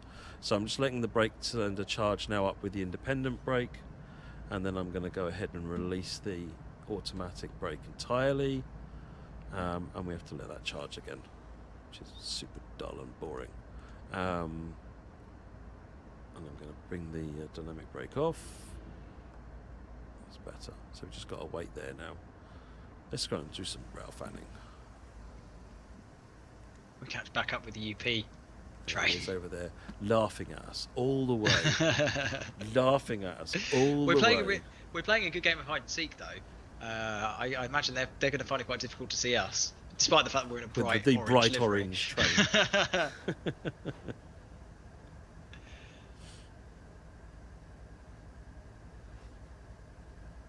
So after this, we're going to do a short run on Southeastern, and then we're going to call it an evening. I mean, I say a short run. It's probably not that short, is it, Matt? No. No. Well, you're the one who said to me we want a scenario on each of. I know. I said, are you sure? I know. So yeah, just a quick while we're just waiting for those brakes to charge up. Just going to quickly run through some of the headliner things that we're working on for next week. We've not got a date for the update yet. We still need to go through certification with all of the platforms and whatnot. But some of the highlights: add-ons manager will be added for Train Sim World 2, so that's a separate update to what you can expect for Train Sim World 3 because they're two separate games. Train Sim World 3, there will be a mouse sensitivity slider added to the settings menu. The fog, actually worth mentioning because we're on Cajon, the fog getting progressively worse as you go downhill in bad weather, so to the point where you can barely see anything. That's when you go from a high altitude to a low altitude. That will be fixed. Lightning will no longer strike under any covers that are around, and also it will strike a slightly further distance away from the player. We've seen quite a lot of people mentioning how close the lightning was to where you're driving, so the lightning will be a little bit further away in the distance. We have added a green tick to completed services in the timetable menu, so you can, if you're a completionist or you've got favourite ones, you can more easily identify which ones have been done and which ones haven't. The tooltip for the emergency braking on the ICE1 we mentioned earlier. You can now select the length of the ICE1 in the menu screen as well, and bearing in mind we were talking about in terms of the consist and how that might impact the speed limits that you get over the course of the route. That's also quite an interesting fix. It's so good that I put it in there twice. We're gonna have to get that one out of there in tomorrow morning. The Southeastern, so the 375 audio, we have reduced the rain audio while the windows and the doors are shut. You should be able to hear the traction motors during deceleration. We know that was a big bit of feedback that players were seeing. We've seen from players. The 465 tutorial can now be completed so that the achievement can be unlocked as well. We've added wheel blur to the MFA wagons. There was some flashing in the North Downs tunnel that we've removed. I believe there is also there were some dodgy graphics that were being shown on the Class 66 as you were driving. There were some sort of semicircles. Yep. Those should be fixed with the update as well. Cajon Pass, the training modules for the ES44C4 and the SD40-2 should be able to be get gold medals in them now. A few other bits and pieces, the Long Island Railroad and the Harlem Line M7 traction engine should no longer cut out after the first 4 coaches pass. We've added some sound effects to the LGV mastery tile. There was some derailing that was happening on Mine Spessart Barn, which we've fixed, and there's an improvement to AFB and LZB physics on the 101 as well. There's more on that list. We've got, I think it's about 100 fixes at the moment, but we tried to choose the ones that we thought you'd be most interested in. There's quite a few that are a bit more minor than that, but that's what's coming next week. We're going to be hopefully continuing to add on other things as we go through the next few weeks and months. Awesome. That's all available on the website if you missed any of what I just said. So you can get going now. If you know how the brakes work, you can kind of fudge it a bit. Wouldn't recommend it. If you've got the time, just wait. But I'm going to do is I'm going to fudge it a bit, because what could go wrong? When you do a minimum cert application, you're going to drop the brake pipe pressure down, and then the rest of it's going to follow down to the same level.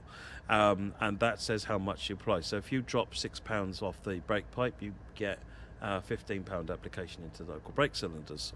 So every time you drop £1 off, you get £2.5 on the brake cylinder. Now, if I drop this 89 down to 83, which is a minimum set, it'll have almost no impact on the rear. So if I want to get more pounds of brake pressure on the back, I need to drop it even further.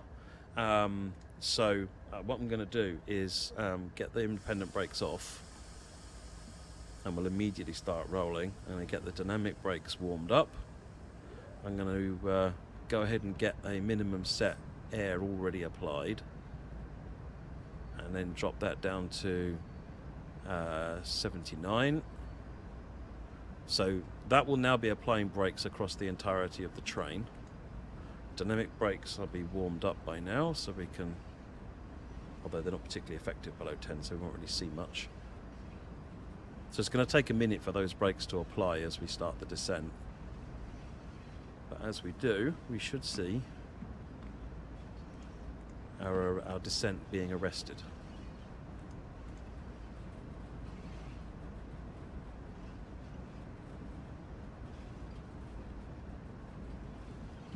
Of course, I've forgotten to bail off the brake cylinder again, so no dynamic brakes.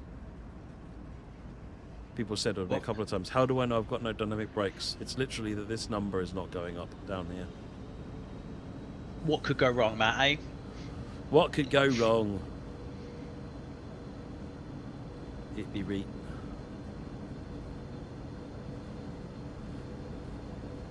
Right, just got to keep an eye on that accelerometer. Yeah, I wasn't watching that. Again, it's, not paying attention. You're not looking at what's going on. Actually, we're slowing down now, which is good. Well, your ultimate goal here is to get the air brakes, the auto brakes. Remembering the auto brakes apply brakes across the entirety of the train. What your goal is to get it to where your air brakes are doing the majority of the work in holding the train, and the dynamic brakes then you can trim your speed. So by doing less dynamic brakes, you will then let the train speed up a little bit, and with more dynamic brakes you can slow down a little bit. So ideally you want to get to this sweet spot with the air brakes balanced and the dynamic brakes balanced, so that you can, if you want to speed up a bit, you can. If you want to slow down a bit, you can. None of it will happen quickly, but you're in control of the train at that point. As opposed to me earlier on, which was the exact opposite of being in control of the train. Really? I thought you had everything under control, Matt. It was purely for demonstration purposes. Yeah, absolutely. Absolutely. In fact, I've had to dial. We've actually gone down to 2.7. This, the other thing is the gradient changes quite frequently, and just a 0.1% of change in the gradient can affect how much your braking setup works. So you can suddenly find yourself going slower because we've gone from a 3% grade to a 2.7% grade. The brakes that we've got applied are now too much. So again, what you want to do is not change that automatic brake if you can possibly help it, and rely on just letting the speed adjust with the dynamic brake, which is what I'm doing here, and we're now speeding up again slowly. So no one's scared by the fact that I'm now speeding up on this train again, I'm sure. A couple of people have mentioned this in the chat in terms of the accelerometer. If it changed colour depending on whether you're accelerating or decelerating, is that something that we would consider as it's a something quality that of Mike life did improvement? on some trains, and I think it's something we potentially look at as part of a revisit of the endgame HUD at some point. But we've not got any plans for that at the minute. But I do like the idea; it worked well. I think you did it on the BL45. It is good. The other thing that I want to do is make the accelerometer logarithmically emphasize the finer moments of acceleration, so that small amounts take up most of the movement of the ball. Because to be honest, once you know you're accelerating, it kind of doesn't matter how much. It's that fine bit in the middle that actually matters. So you can see we're almost entirely neutral now. We're balanced. So that's dynamic brake 6 with the auto brake set the way we are. We're kind of holding it, but we've also now we're dropping, the gradient is now easing up to 2.1%. So actually, you'll find that accelerometer is, we're now slowing down a bit now. So again, watch it like a hawk, it changes all the time. Crazy Killer's asked, is there any plans to revisit Spirit of Steam? Yes, there are. I think we kind of categorise that within the looking at the core routes for Train Sim World 3. Spirit of Steam will be part of that as well. Obviously, there are a couple of outstanding things as well with Spirit of Steam, like the automatic fireman. No, the manual fireman. Yeah, manual firing. There has also been some changes to. I've seen some people reporting some changes to the physics in the Steam in TSW3, so I am investigating that at the moment, because I've noticed that myself. I hadn't noticed it previously, but sort of looking at other people's feedback on what they're saying, I've gone back and I look at it and, yeah, actually, you're right. So I'm talking to the team to understand that at the moment. So I've got nothing else to say on it other than it's on my list and I'm looking at it and talking to the team. So I'll let you know when I know more. Yeah, so we're going to, we'll kind of class that within the group of Train Sim World 3 routes, because obviously that is part of the deluxe edition as well. So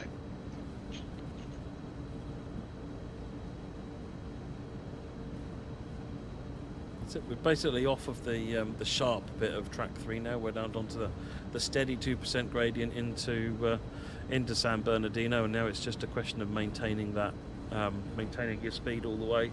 Again, so if I just drop the dynamic brake down to minimum, you'll notice the train can now speed up quite nicely. And you'll find the cab ride is a bit rough if you keep making sudden changes, by the way, as the wagons bang into you and so forth, because they're on springy couplings as well. So do make changes subtly as you go. The dynamic brakes come back in again. Try to catch the train before we get above 30. There we go, you can see the wagons banging into the train there. There you go. So we allowed the train to speed up a bit, and then we brought the dynamics back in to recapture the speed again. So it's the key thing is watch what you're doing. Learn the difference, learn how the automatic brake and the dynamic brake work together. When you apply the air brake, make sure that you bail off the loco brake so your dynamics work, and keep an eye on them working when you're coming down, because they actually deliver quite a lot of brake force. So you miss quite a lot of brake force if you let them go away. And if you make a mistake and you're going too fast and you need to apply more air, then apply more air and get the train back under control. But if you then can't rebalance it with the dynamic brakes and you feel like, actually, I need less air, you're going to have to stop the train, hold it on the independence, let the air pump back up again. If you try and release it on the fly, you are asking for a runaway.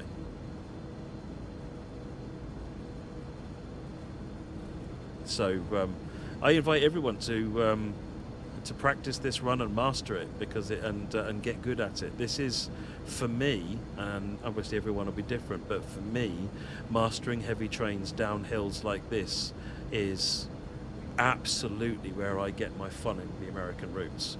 There's beautiful scenery and long journeys and so forth, but this is actually quite difficult to master. And feel like at the end of it, it's a bit like the Germany when you run with PZB and you get to the end of a PZB run and you punch the air because you're like, yes, I've got everything right. And it's the same with this. You nail this, 30 miles an hour all the way down the hill, feel completely in control of that train, get to the end, and you're like, that was me. I drove that train, and it is it is one of those things that is worth fighting for. Absolutely. And if you want to, as I say, grade up to this, I guess you've got kind of the other routes that you can go down as well if you want to try and sort of build yourself up to something like this. Other things that I've seen that if you are more of a screenshot scenery kind of person, this dawn and dusk gives some absolutely phenomenal screenshots. Yeah, as well. and this part of the route actually coming down, this is beautiful part, probably the most beautiful part of the route with all the mountain formations.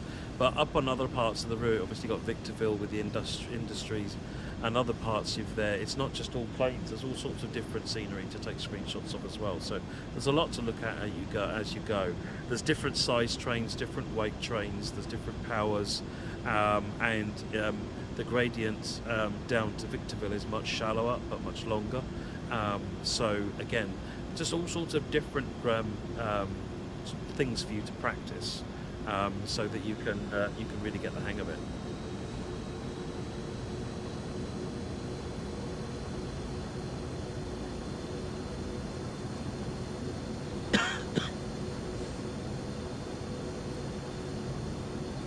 I almost lost that. That was a nervous cough then, wasn't it? Rather than I've got maximum dynamic and we are just slowing down. Even on these shallower bits, you still can't take your eye off it. The hot dog collectible. Oh, I was going to say, I've not seen one of the collectibles yet for Cajon. Oh, I saw it. It's actually. He's got to be hot there, isn't he? Wearing a hoodie as well. He's brave. Ah, Dove try. I enjoy that. That's a nice little Easter egg. I saw that yesterday. It tickled. A few people have likened that to a certain other TV program as well. Science fiction. No, I was going more Breaking Bad, but oh really? I was thinking more Spaceballs. Because it's chat. Which one does it remind you more of? I'm hyperfixating on the Winnebago.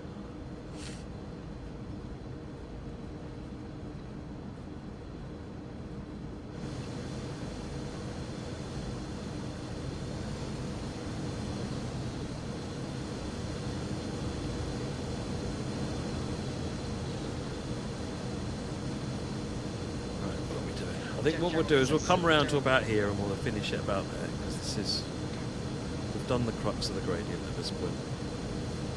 Okay, there's a general consensus in the chat. There is a bit of a split between Spaceballs, Breaking Bad, both. So we'll just go with it all.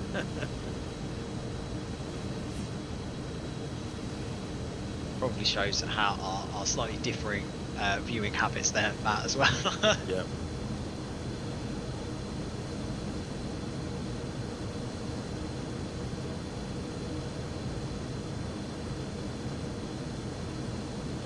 Yes. This towering gradient around you. Oh look. Yeah. Oh, the 66. I was going to ask you about that, Matt. What does? Because a couple of people were speculating what that actually meant. Is that to do with Route 66? It is. Yeah. With this route follows the Cajon Pass Railroad follows Route 66, and that is, if you look on Google Earth, you can see that in the mountainside, in the hillside.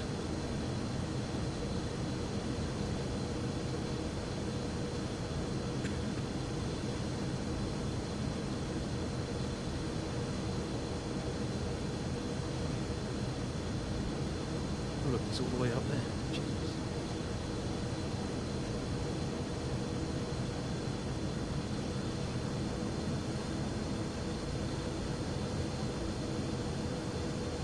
I know we say this quite a lot with our live streams, but if you want to play along with us, you're more than welcome to. Yeah. We'd love to see how you get on, and if you're more successful at doing this particular service than Matt might have been.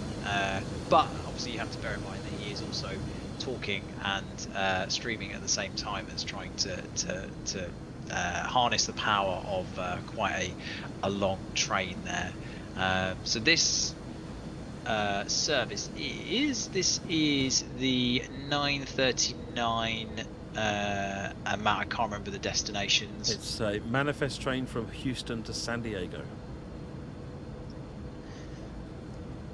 That one, MHOU SDG 5-05. Lovely. People are asking, JD, how would you enjoy this? I would. Much faster. Yeah, I was going to say would have finished probably a lot sooner.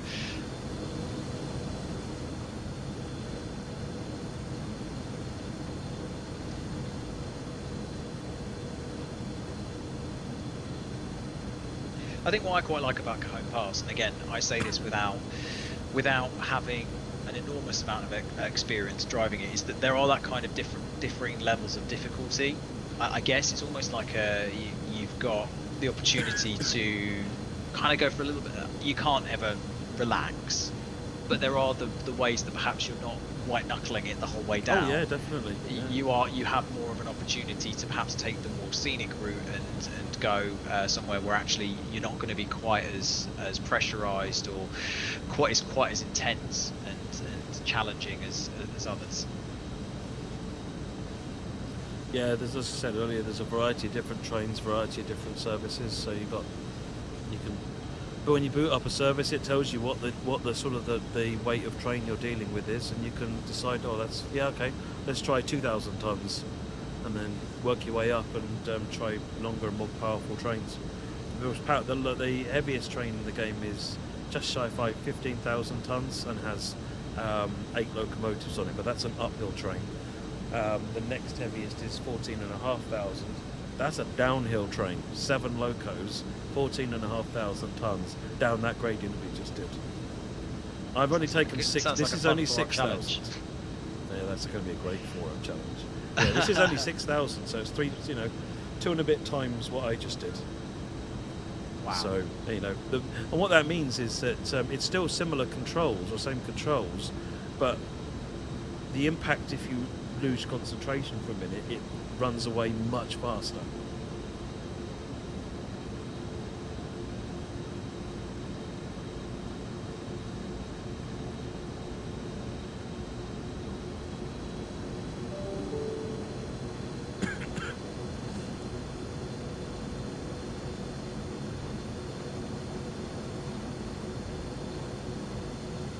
Right, okay, we're about here now, so let's do a bit of Southeastern. Let's do it. So we're going to do a Ashford to St Pancras service, aren't we? Yeah.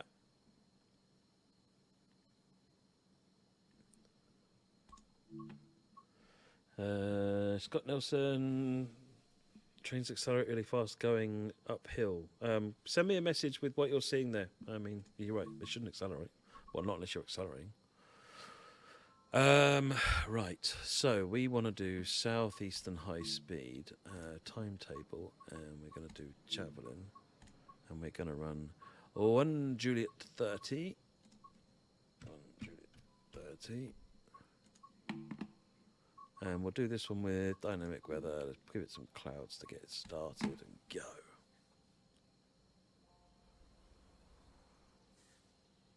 go. Train Fan TV. Pictures in your I assume you mean your Railfan shots on your Dovetail account. There is a slight tweak if you go onto your Railfan shots page and you toggle between Train Sim World 2 and Train Sim World 3 and give it a few seconds, that tends to jig it into life. But it is known and it is something that the Dovetail live team are aware of and investigating.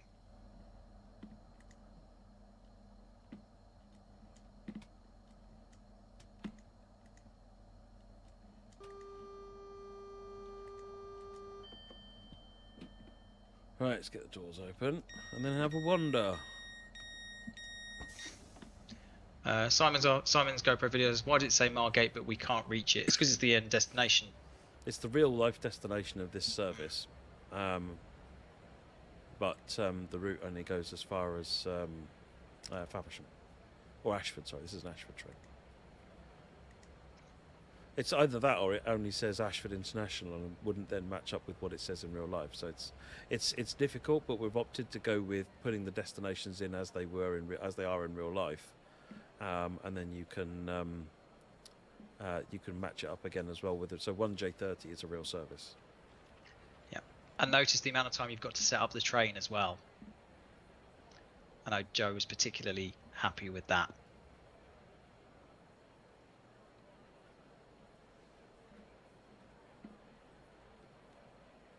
I know what I've done wrong. I did this wrong last night. I spent ages trying to figure out how to see these TGVs. You know, we've talked about how the timetable has seasonality to it now.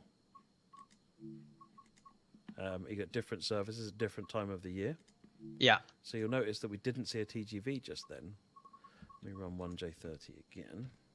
Feature demonstration, not a mistake at all. The TGV only appears in March and April. Is that? I mean, is there a practical reason why that is, or? Well, we wanted to use the seasonality feature. B, it means if you don't want to see the TGV, don't run it in March, April. You will not see it at all. It's a neat thing that you run it at certain times. You will see different things essentially. Let's do this again. Sunny Gupta's asked how come is the new lighting system not working in not in TSW2 routes? It's not a case of just again plonking it from one thing to another. It requires rebuilding the whole lighting system for those routes. So it's not something that we are currently planning on doing for those routes. We'd rather focus on making sure that the new content has and this content has the lighting to the best of its capabilities. Dang you passengers, get out of my way. Slaloming when through. When you want passengers, they go away and everything looks empty. When you don't want passengers, you look. There's a special sitting in the Eurostar platform. Da, da, da, da. So there have been a couple of instances of specials actually coming into St Pancras. One of them was an ICE3. There you go, look, two of them. There we go. And you can drive them. But that's not what we're doing today. No. But yeah, if you select the TGV, it'll give you the services that you can drive with the TGV. Yeah. So someone's asked how the save function development's going on. Check out the article that we put live on the website today. You'll get a little bit more of an insight into how it's getting on with save game. But in short, we've made some good progress. We are going to be implementing a save game toggle as well as some improvements, not in the next patch, but the one that's coming next week, but a future patch after that. Trainfan TV, glad we could help. But there is a little bit of a knack to it, so that's a bit of a PSA for anybody who isn't seeing Rail Fan Shots on their account. If you just toggle between Train Sim World 2 and Train Sim World 3, they should appear. It might take a few seconds, but if you've not seen them, there's a little workaround. Simon's GoPro, do you need to download the TGV for it to show on the map? Yes, you have to have Marseille installed, Marseille Avignon, for the TGV to show up. It's a layer. Yep. Some might say LGV. That one too. It's really weird because again, when we go into like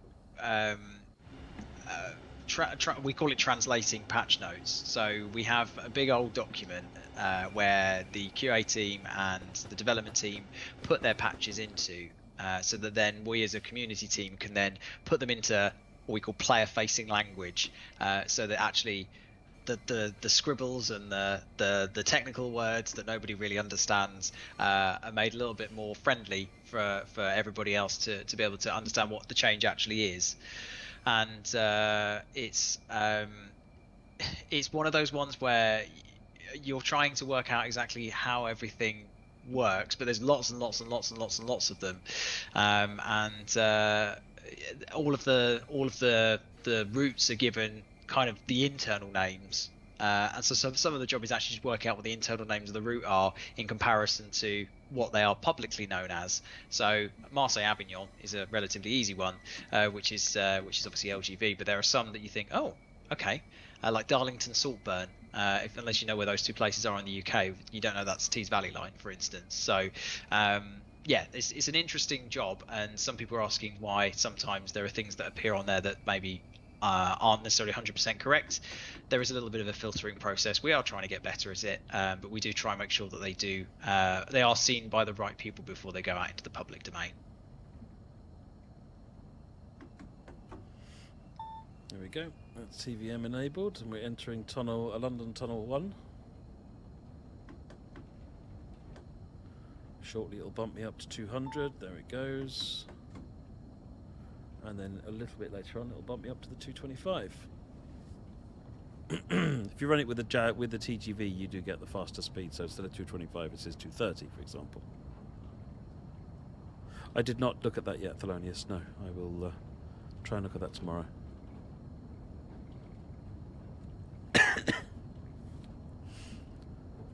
Just a quick note on entitlements. We've been working through with the respective platforms, all of which have got slightly different processes for this kind of thing, getting as much as we can live as quickly as we can. So as far as I'm aware, there's not really any issues with Steam. There might be one or two, I think maybe Sandpatch and Island Line, but I think they've been fixed now. And Epic, there are a few packages that were purchased. If you purchase TSW2 packages like Rush Hour or the starter packs on Epic, those will have the entitlements that you need given to them. Epic have told us by the end of this week. Xbox, there was a problem with Great Western and Rapid Transit. That should now be solved. We're seeing a couple of people mention Taranda Rampa being an issue for them to download. We're looking at what that is. And on PlayStation, obviously, we've talked about the staggered rollout of the content as well. If you need more information on that, there's a link on our forums. There's our PlayStation forum has the information. And we've tried to, where possible, put an announcement thread in our forum, which is updated regularly with details on anything that we know to be a problem. So go there first. If you're not finding things that you need to be able to, then please feel free to check out our support articles on our website. And if you're still really struggling, contact one of the team via a support ticket and they'll try to help. As a general rule, when you're driving under TVM, the flashing speed numbers mean next block is lower than this one, and when you get a reduced number, so this is saying I've got 100, and it's steady, which means it'll be 100 at the next block, and it won't go down, but I need to be down to 100 by the next block, which is in 200 yards. And those are the by blocks. What I mean is those blue and yellow flags up there. So that's it. We're stable now at 100 kilometers an hour on TVM. But there's no myth and magic to it. Just do what it says. If it says flashing to 200, slow down to 200. If it says flashing 160, slow down to 160. And just keep braking if it's flashing, because then the next one will be lower again. Good question from where is it? Simon's GoPro videos asks, will 8th gen get extra layers when Add-ons Manager comes out for PS4? I don't think we have plans to do that. We're going to monitor the impact of performance. The memory improvement isn't that substantial. Yeah, I was going to say, it might take the edge off of the issues that you've got, but it won't suddenly free up hundreds of megabytes of memory to where we can suddenly use it with lots more trains. So, never say never, but it's certainly, we're not expecting that to be a reality. Yeah, and say ultimately, it's not a silver bullet, and I think if it's one of the things that we're working on sort of wholesale throughout the whole game is performance and optimization. That's probably going to have more of an impact on performance moving forward. But as I say, I don't think in terms of layers, it's something that we're looking to re-implement onto 8th gen consoles anytime soon. Mr. Mondeo asks, are all of the TSW3 add-on routes longer than TSW2 versions? Well, the add-ons that are part of the launch pack, I would say are, but that's not going to be The only one that's got a TSW2 version is Southeastern High Speed. The others are brand new routes that have never been there before. Yeah. So I think what we're saying is there is like, we're not going to talk about things particularly in terms of length. It's more about variety, type of content, something that fills a gap or fills a need that we think is there in the game. Obviously longer routes are nice, but it doesn't mean to say that there's going to be every route's going to be a really long route. It means that the route we feel is the best fit for the game is going to be in there. Absolutely.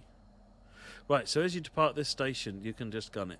Even though you're on 100 kilometers per hour, what you will find is that it's almost like they planned it this way. As you come out of this station, just as you hit 100 kilometers now, the speed limit bumps up. Clever mathematicians there.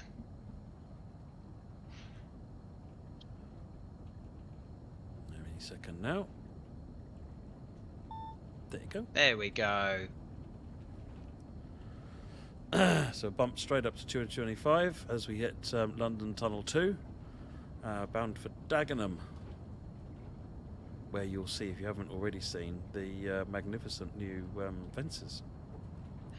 Yes, we didn't. We showed them very briefly during the preview stream as a little pre-recorded segment, but you get to see them live now.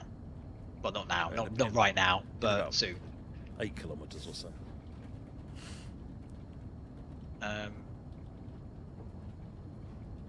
Isaac says, I had TSW3 since early access. Do I need to re-download again? No, it's the same game that you would have received there. There might have been a couple of like updates that you need to download, but the game is the same essentially. You won't need to re-download it again. Yeah. Simon, we don't have a day for the update next week. It is a separate. There are 2 separate updates as well. One will be for Train Sim World 2, which will be Add-ons Manager, and one will be the patches for TSW3. We don't know the dates for either of those yet. They still need to go through all the kind of the certification processes for the various different platforms. So we don't have a date for you just yet.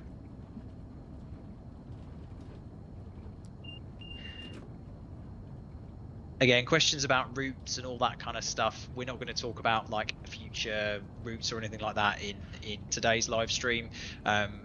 Where you'll find that information first is, well, not necessarily first. We'll either announce them separately but they'll be on our roadmap when we release that. Quick note about the roadmap, actually, worth noting. We are going to, because our release date has changed to Tuesdays for various different bits of content. It didn't really make sense for us to put a roadmap out on the Tuesday as well. So we're going to move the roadmap to a Thursday, which means the next roadmap date is looking like it's going to be, let me make sure I've got the right date. It is going to be the 6th of October.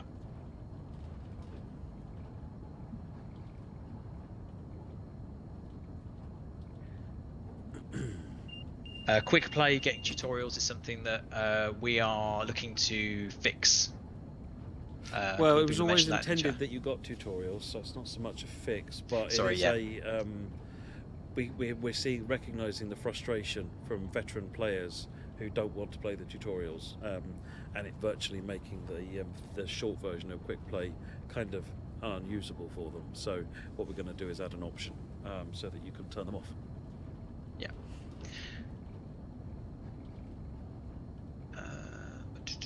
New Journeys has been mentioned a couple of times. No news on that yet.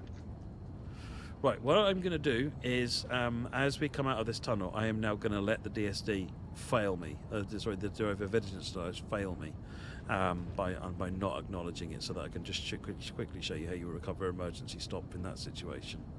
These are new fences. These are all the new fences, and they've opened it right up because you can see through it, whereas previously it was all barriered in, so it felt really confined and constrained.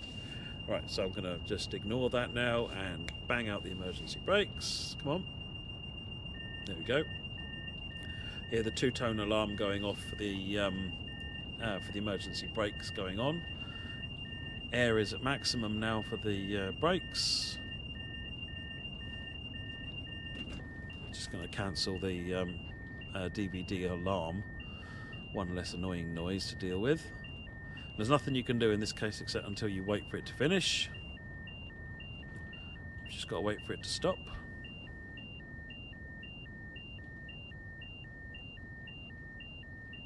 Okay, Matt, I'll let you take it from here. Recovering for an emergency stop. Wait for the train to come to a complete stop. And if you look down at the master control handle down here, what you need to do is put it into emergency, pull it back out. That's it. Emergency is right at the end. If you do it one more time, just put it into emergency and pull it back out. You can see it comes back off. And that's it. That's all you need to do to clear it. It's that easy to clear the emergency brake on this thing. But it's easily forgotten because you'll be sitting there smacking the Q key and the acknowledge button going, why are you not shutting up? And you've just got to put it back in emergency and take it back out again, and that will reset it. Probably need some wipers. The weather has taken a decided turn for the ugly. Oh, we've got lightning going as well.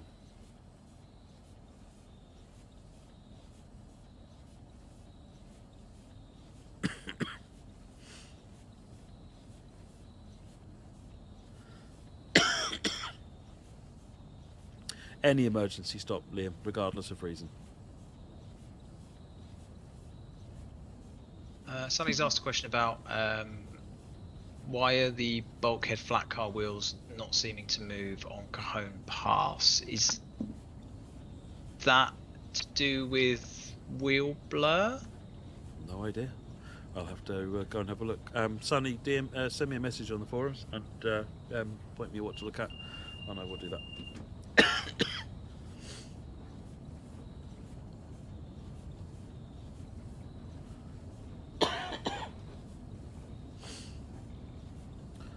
Right, next station is Ebbsfleet International.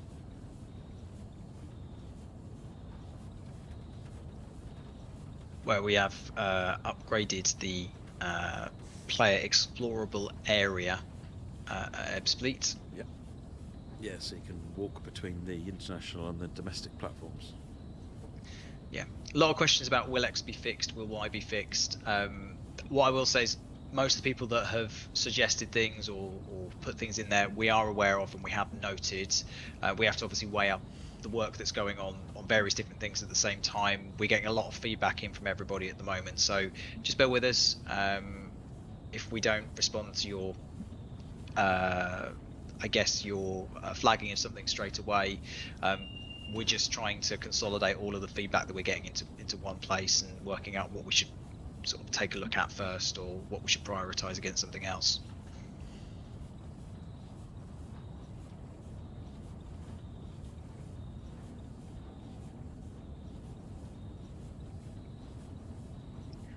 I haven't asked this question, Matt, yet, and I probably should have done this at the start of the stream. Are you happy with how TSW3 has A, been received and where we're at now with the development and the production? Yeah, very. Over the moon, in fact. I've been really enjoying chatting to people on the forums and popping into various Twitch streams and YouTube live streams and seeing what people are doing, chatting to them as well. And it's been, everyone's enjoying it. And, what more can you ask for when you release a sim game like this? So, yeah, very, very pleased. The process has been good. The team are really positive and really happy with what's gone on. They've been enjoying looking at the feedback as well. It's nothing more rewarding when everybody in the team has been working really hard on this for quite a long time now, and when it goes out and you're able to see that kind of reaction to it, it makes everyone feel good about what they've done. Yeah, and that's something we don't talk about that often, is obviously a lot of, and I know I say this a little bit, but a lot of love and care goes into making something like this, and a lot of people invest a lot themselves into the end product, and sometimes things go well, sometimes things don't go so well, but obviously whichever way that goes, it has an impact on the team, however resilient they are or however sort of accustomed or attuned to feedback they are. So being able to see so much, not necessarily all positive feedback, but constructive feedback I think is really, really beneficial. Constructive is it. I mean, nobody likes being told, "Oh, this is great," when everyone would agree it isn't. But constructive feedback, they're always really. Obviously, it's always great if everyone says if it is good and everyone says it's good, you can't beat it. But they certainly value the constructive feedback, and I quite often get people sending me, "I've seen this on the forums. What should we do about this?" It's not just me or the community team with yourself, JD, that are looking at the forums. The team are looking as well, and they're enjoying the what they're seeing too. Yeah, absolutely. It's really nice to see. I don't think I've ever seen the community quite as buzzy as it was during that, particularly the early access window. Sharing all of the feedback, sharing all of their screenshots, sharing all of the stuff that they were doing, and all of the tips and tricks that they were learning, and helping each other out. It was really great to see as kind of an onlooker. Obviously, we were jumping in quite frequently and at all hours of the day, but it was great to see so many people engaging with each other and being able to kind of, it felt like a really thriving community, and it always does feel like that, but it kind of really took it up to 11 during that early access window. It was good fun, yeah, very good, and still is. Honestly, it's getting different types of feedback now, which is also good. Sort of as people have got used to what they're seeing, and they're looking at other things, looking at feedback and what they'd like to see improved, and it's really good. All the other things that they're discovering that they're really liking as well. So it's it's very good.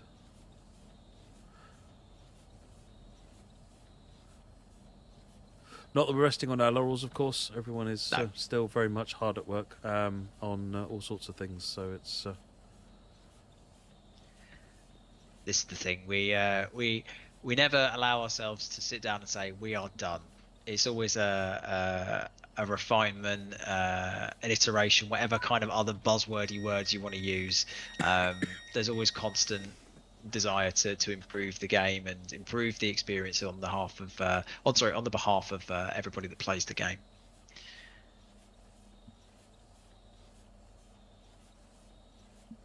Right, and then after this stop is the express run to Ashford.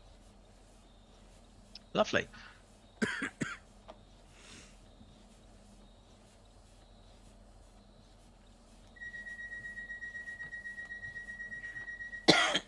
Sorry, Hentis. We don't make these kind of decisions lightly. We like to get into a rhythm with things like live streams and roadmaps and all that kind of stuff.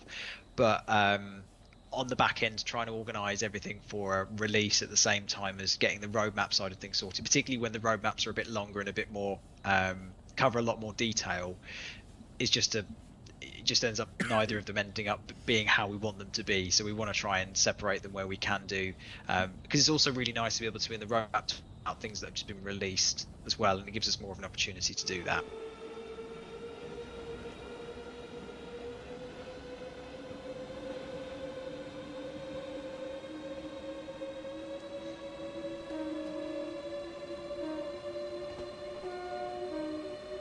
If you want to do a live reaction to the roadmap, then be our guest.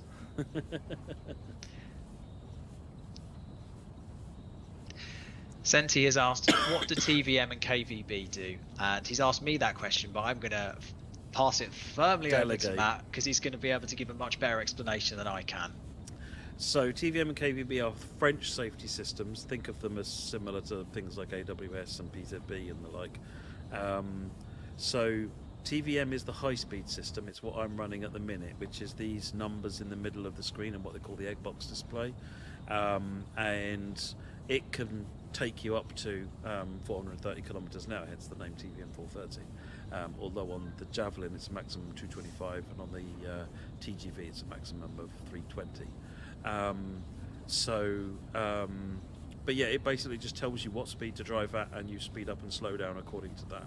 And then how the magic works is kind of irrelevant to you as a driver. You just follow what it says.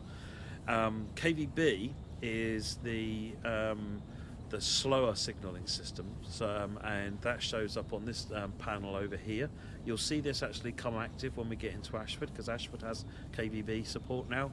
It needs it for the newer Eurostar trains in reality. And essentially KVB it's an interesting system because people think that PZB is a little bit obtuse, but KVB is possibly even more so, because literally all it does is tell you if you're doing it wrong. It doesn't tell you what you should be doing, it just tells you if you're doing it wrong. But fortunately that basically means just don't break the speed limit, you'll probably be alright. All of these systems, the whole purpose of them is to keep everything safe and to stop the train if it's going too fast, or to stop the train if it's too close to some other train. And they're just two different approaches for doing that. There's more to KVB than just the speed monitoring. It does a bit more as well, but that's the crux of it. And I'll show you what it's doing when we get there. Yeah, you said that's the egg box display. I just said that was more of an ice cube holder display, but there we go. It's not my name. I know. They're really interesting, actually. The way that these work in reality is that they've got like a light bulb, and in front of the light bulb there is I can't remember if it's 4 or 6 of these number patterns, and then it basically picks one of them and then shines the light through it, and then that appears as the whole number essentially on there. So this, it's quite a low-tech system actually for the displays for it, and it's working via radio. So as you come down here, you get these blue and yellow posts. There's radio beacons on those posts which are telling it what's going on, so that's why you'll get, when you go past a post, you'll get dropped in speed, and it's a radio-based system, whereas LZB is picking the signal up off of a wire down the middle of the track.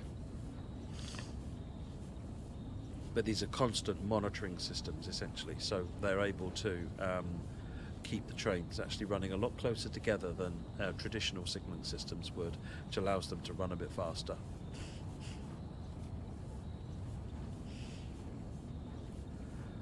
Flying on our way to Ashford, 25 miles to go.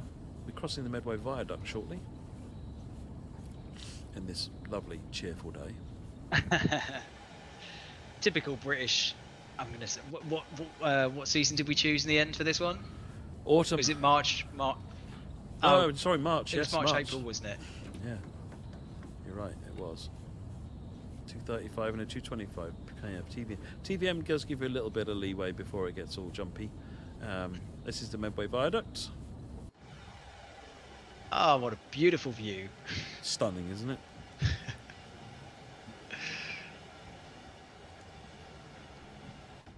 And this is quite prototypical, actually, of March, April weather, really, isn't it? Yeah, really.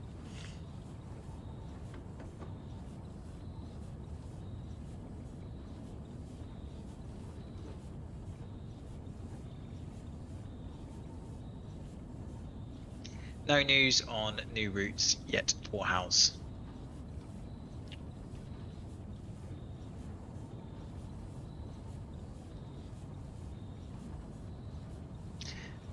Yeah, to be fair, Baked Bean Kid says it's quite typical of June and July weather most years. June tends to be nice. My birthday's in July, and the last couple of years have been really nice, but before that it had rained on my birthday pretty much every single year, and my birthday is the smack bang in the middle of summer.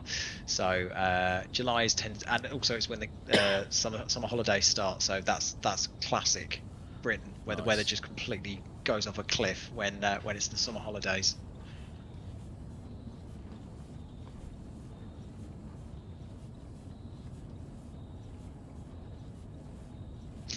Are you okay, Matt? Yeah, I'm fine. I muted it. No one would have known. Oh, sorry. Matt was just coughing then. Don't worry, I've only got 21 miles left, Matt. Not too far to go. I think this is the flashing in that tunnel that was being referred to. That's fixed in the update. Yes.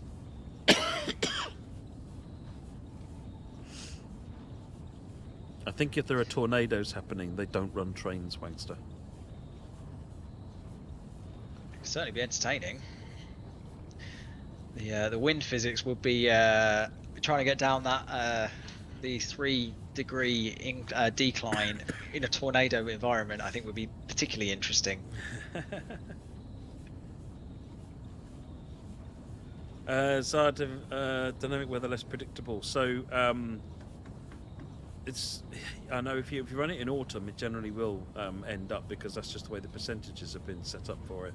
If you run it in the other 4 seasons, it's quite different. Summer tends towards a sunny day. I can't remember what winter and spring tend towards, but try different seasons, set the date to different dates, and you will get there are 4 different weather patterns, and they are very, very different weather patterns.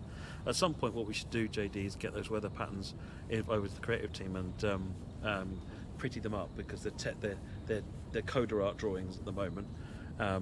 Whereas I think if we get them out, that might be sort of interesting for people to see actually what's going on with those weather patterns. Yeah, remind me tomorrow, and we'll see if we can get something set up.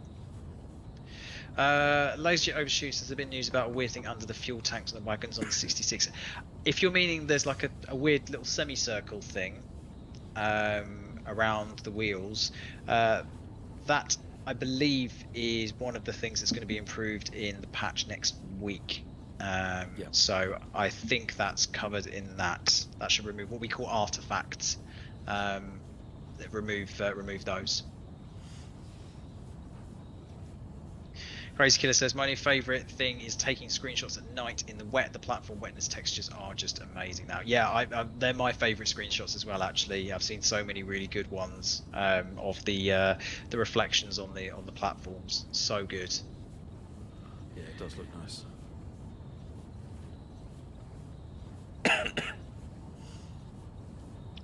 Albert says, hi Matt and Jamie, I'm JD, but I'll let you off. How is everything? I'm loving TSW3. Well, that's great. Thank you very much, Albert, for the kind feedback. Everything is going well. As I say, we are 2.25 hours into tonight's live stream. Matt, how are you getting on? Well, I'm looking forward to the next 2 hours to finish it off. You'll be on your own, mate. God, the look on his face just then, jeez. I think you're painting me out to be a very, very, very grumpy person, and I am not that by any means, but I'm running out of water. There was more a look of pain, to be honest, than anything else. Wait, what? We're enjoying having this opportunity to chat with all you guys in the chat. It's really it's nice to be able to do these live streams, and I think one of the things that perhaps might be a little bit of a change moving forward is we'd like to be able to do more of these kinds of I guess important live streams, things that are going to be able to allow us to give you information about stuff, and things that where, for instance, if we're doing a Let's Play live stream, we can sort of supplement that with things that are going on and that we can talk about. You might see the amount of actual live streams that we do decrease, but we're going to try and make sure we do at least one per week, so that we can make sure that they're all kind of killer, no filler, really. So we'll absolutely be carrying on doing this kind of thing, there'll be the roadmap streams, and we're going to try and make sure that the rest of them, rather than doing sort of 3 or 4 live streams a week on TSW, which were just becoming quite difficult to maintain, and the quality bar was going down and down and down because nobody could prepare for anything. We're going to try and make sure the ones that we do are a really good quality. I don't need to do another 2 hours Train Simulator Driver. I did 3 extra hours yesterday on a test stream. Terry asked a good question. Terry, since visiting the Very Transport Museum, did you manage to scan Union of South Africa for a potential future add-on to Spirit of Steam? Well, I wouldn't know how to do it, to be honest with you. We didn't. It was certainly an impressive beast of a machine, and we certainly got to take a look around it, but we didn't get any scans or anything like that.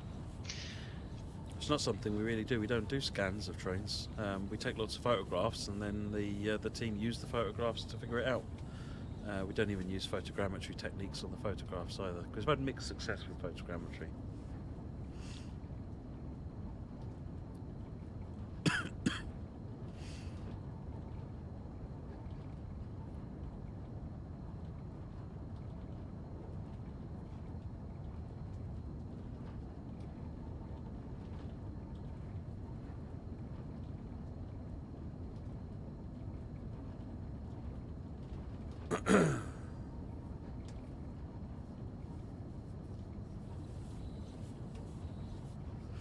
Rain has eased up now and the clouds are thinning out.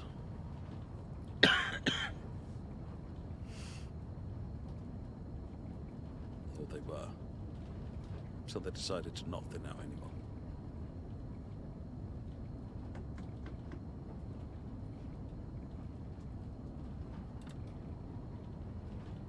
When are you coming over to Northern Ireland to do Belfast to Londonderry? I've never been to Northern Ireland.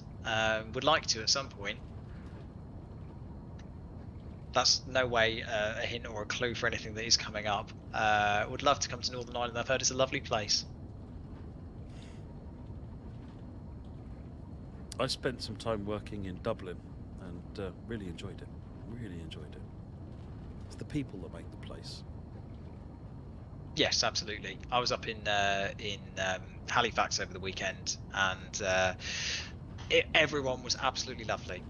And it makes, I'm not going to say where I live people are not nice, because they are, but the hospitality and the sort of bending over backwards for everybody, Yeah. It just seemed sort of up north. It was absolutely lovely. Yeah, no, it's very good. Worked in Dublin for a while, doing all sorts of working with the Irish government on stuff, and it was yeah, I really enjoyed it. It was hard work because I basically commuted to Dublin from England, which wasn't fun, but Ryanair got lots of business, I guess. So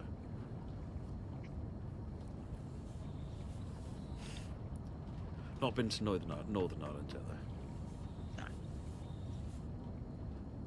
I like The Irish Wankster. trains, though, has to be said. There's some really interesting stuff.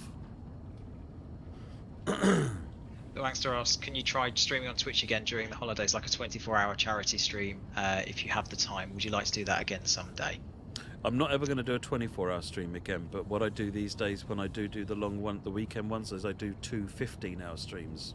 One on the Saturday, one on the Sunday, for the purposes of always for the purpose of raising money for charity. But no, Twitch don't actually like people doing 24-hour streams because they are fundamentally unhealthy. And whereas, you know, doing a couple of longer streams like that with a nice sleep in the middle, I enjoyed it a lot more. The last 12 hours of a 24-hour stream are not a fun experience. I can testify to this. When I was at my old job, we did a couple of 24-hour charity live streams for Game Blast. They do some work for Special Effects, that are a charity that do amazing things for disabled gamers, and they do like a big old charity streamathon over the course of a weekend. And we used to commit to doing a 24-hour live stream, and so the first few hours everybody's really hyped and there's lots of adrenaline and it's great. Then you get to about 3, because we started at 12 noon, you get to about 9 p.m. in the evening, and then people start to fade out. People who are not doing their all-nighter stuff start to fade out, and you get the core group of people. Gets to about 3 a.m. in the morning, and everybody is just zombies by that point. And then you get a little bit of adrenaline when you get to the end of it again. But it's certainly one of the defining things that I can remember working in the games industry, and it's had lots and lots of fun. But it's something that I probably wouldn't do again, because it does take a toll, and you know how much I love my sleep, so way past my bedtime. Oh, I don't mind staying up late, but you hit a wall. You hit a wall, and at that point, and for some reason, because, you know, I might not be the smartest tool in the box sometimes, I decided it would be fun to schedule, because I always plan everything in advance with those streams. And I'd planned, there's a particular author of community German scenarios who does exceptionally good German scenarios. Someone from my mod team will remind me what his name was, I can't remember now. You know, they're absolutely stunning scenarios, but they're fiendishly hard. So imagine taking the worst, the most difficult German experience you can do it, and then do it in hour 20 of a 24-hour stream. And yeah, it gets a bit ragey, if I'm honest. It's not a pretty sight. So KVB has just turned on. That's what the the display has now got the dashes, and that's as much as KVB tells you in a lot of these situations. In fact, it's just complaining now because I'm going too fast. There you go. I'm slowed down for this 40. That was what it was complaining about. That's it. I was just going too fast. It beeps. If you go really too fast, then it puts the brakes on. And then you'll see here it's got this 00 thing here, which is telling me to slow down for the end of the platform or slow down for the red light. And we're arriving to Ashford unscathed.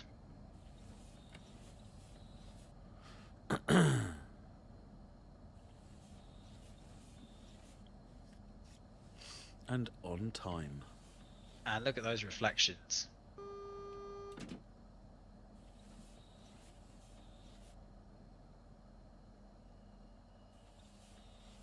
Lovely stuff.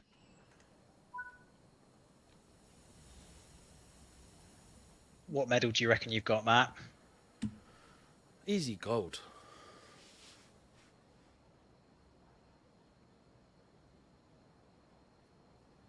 Easy gold. I didn't break the speed limit too much.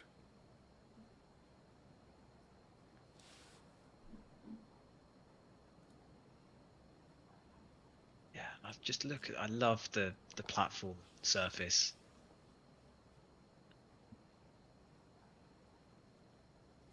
It's a simple thing, but I quite like the rain bouncing off the ground as well when you get down close to it. It's a simple thing, but it works really well. And what did we get? Well, we got nothing because I already got the gold medal on this one, so Well, there's no medal to earn.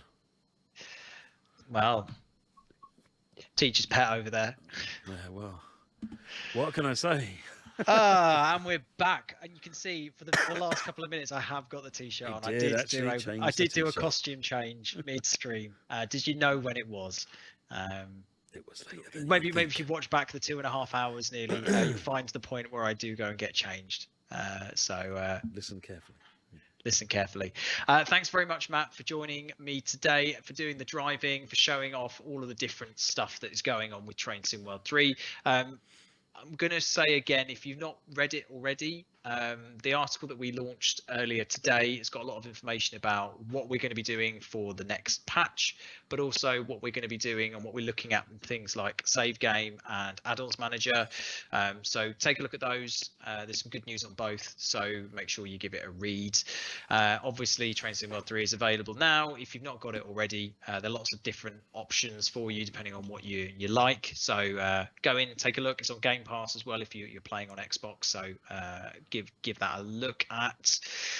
Matt, I think next week we have the teaching somebody how to do Cajon Pass after today. That's going to be an interesting experience. Yes. We'll Alex to teach me. We'll see if we can get some tornadoes in there to see if we. I'm gonna push for this. I'm gonna push for this in the future. I hope you realise. But thanks very much everybody for tuning in and watching. It's been a long one tonight, but hopefully you've found it enjoyable and fun and informative. We'll be back next week with Rail Fan TV, and that just leaves us to say, hope you have a lovely evening. Thanks again, Matt, for joining me. Thanks for watching, and have a lovely rest of your evenings. See you later, everyone. Cheers, everyone.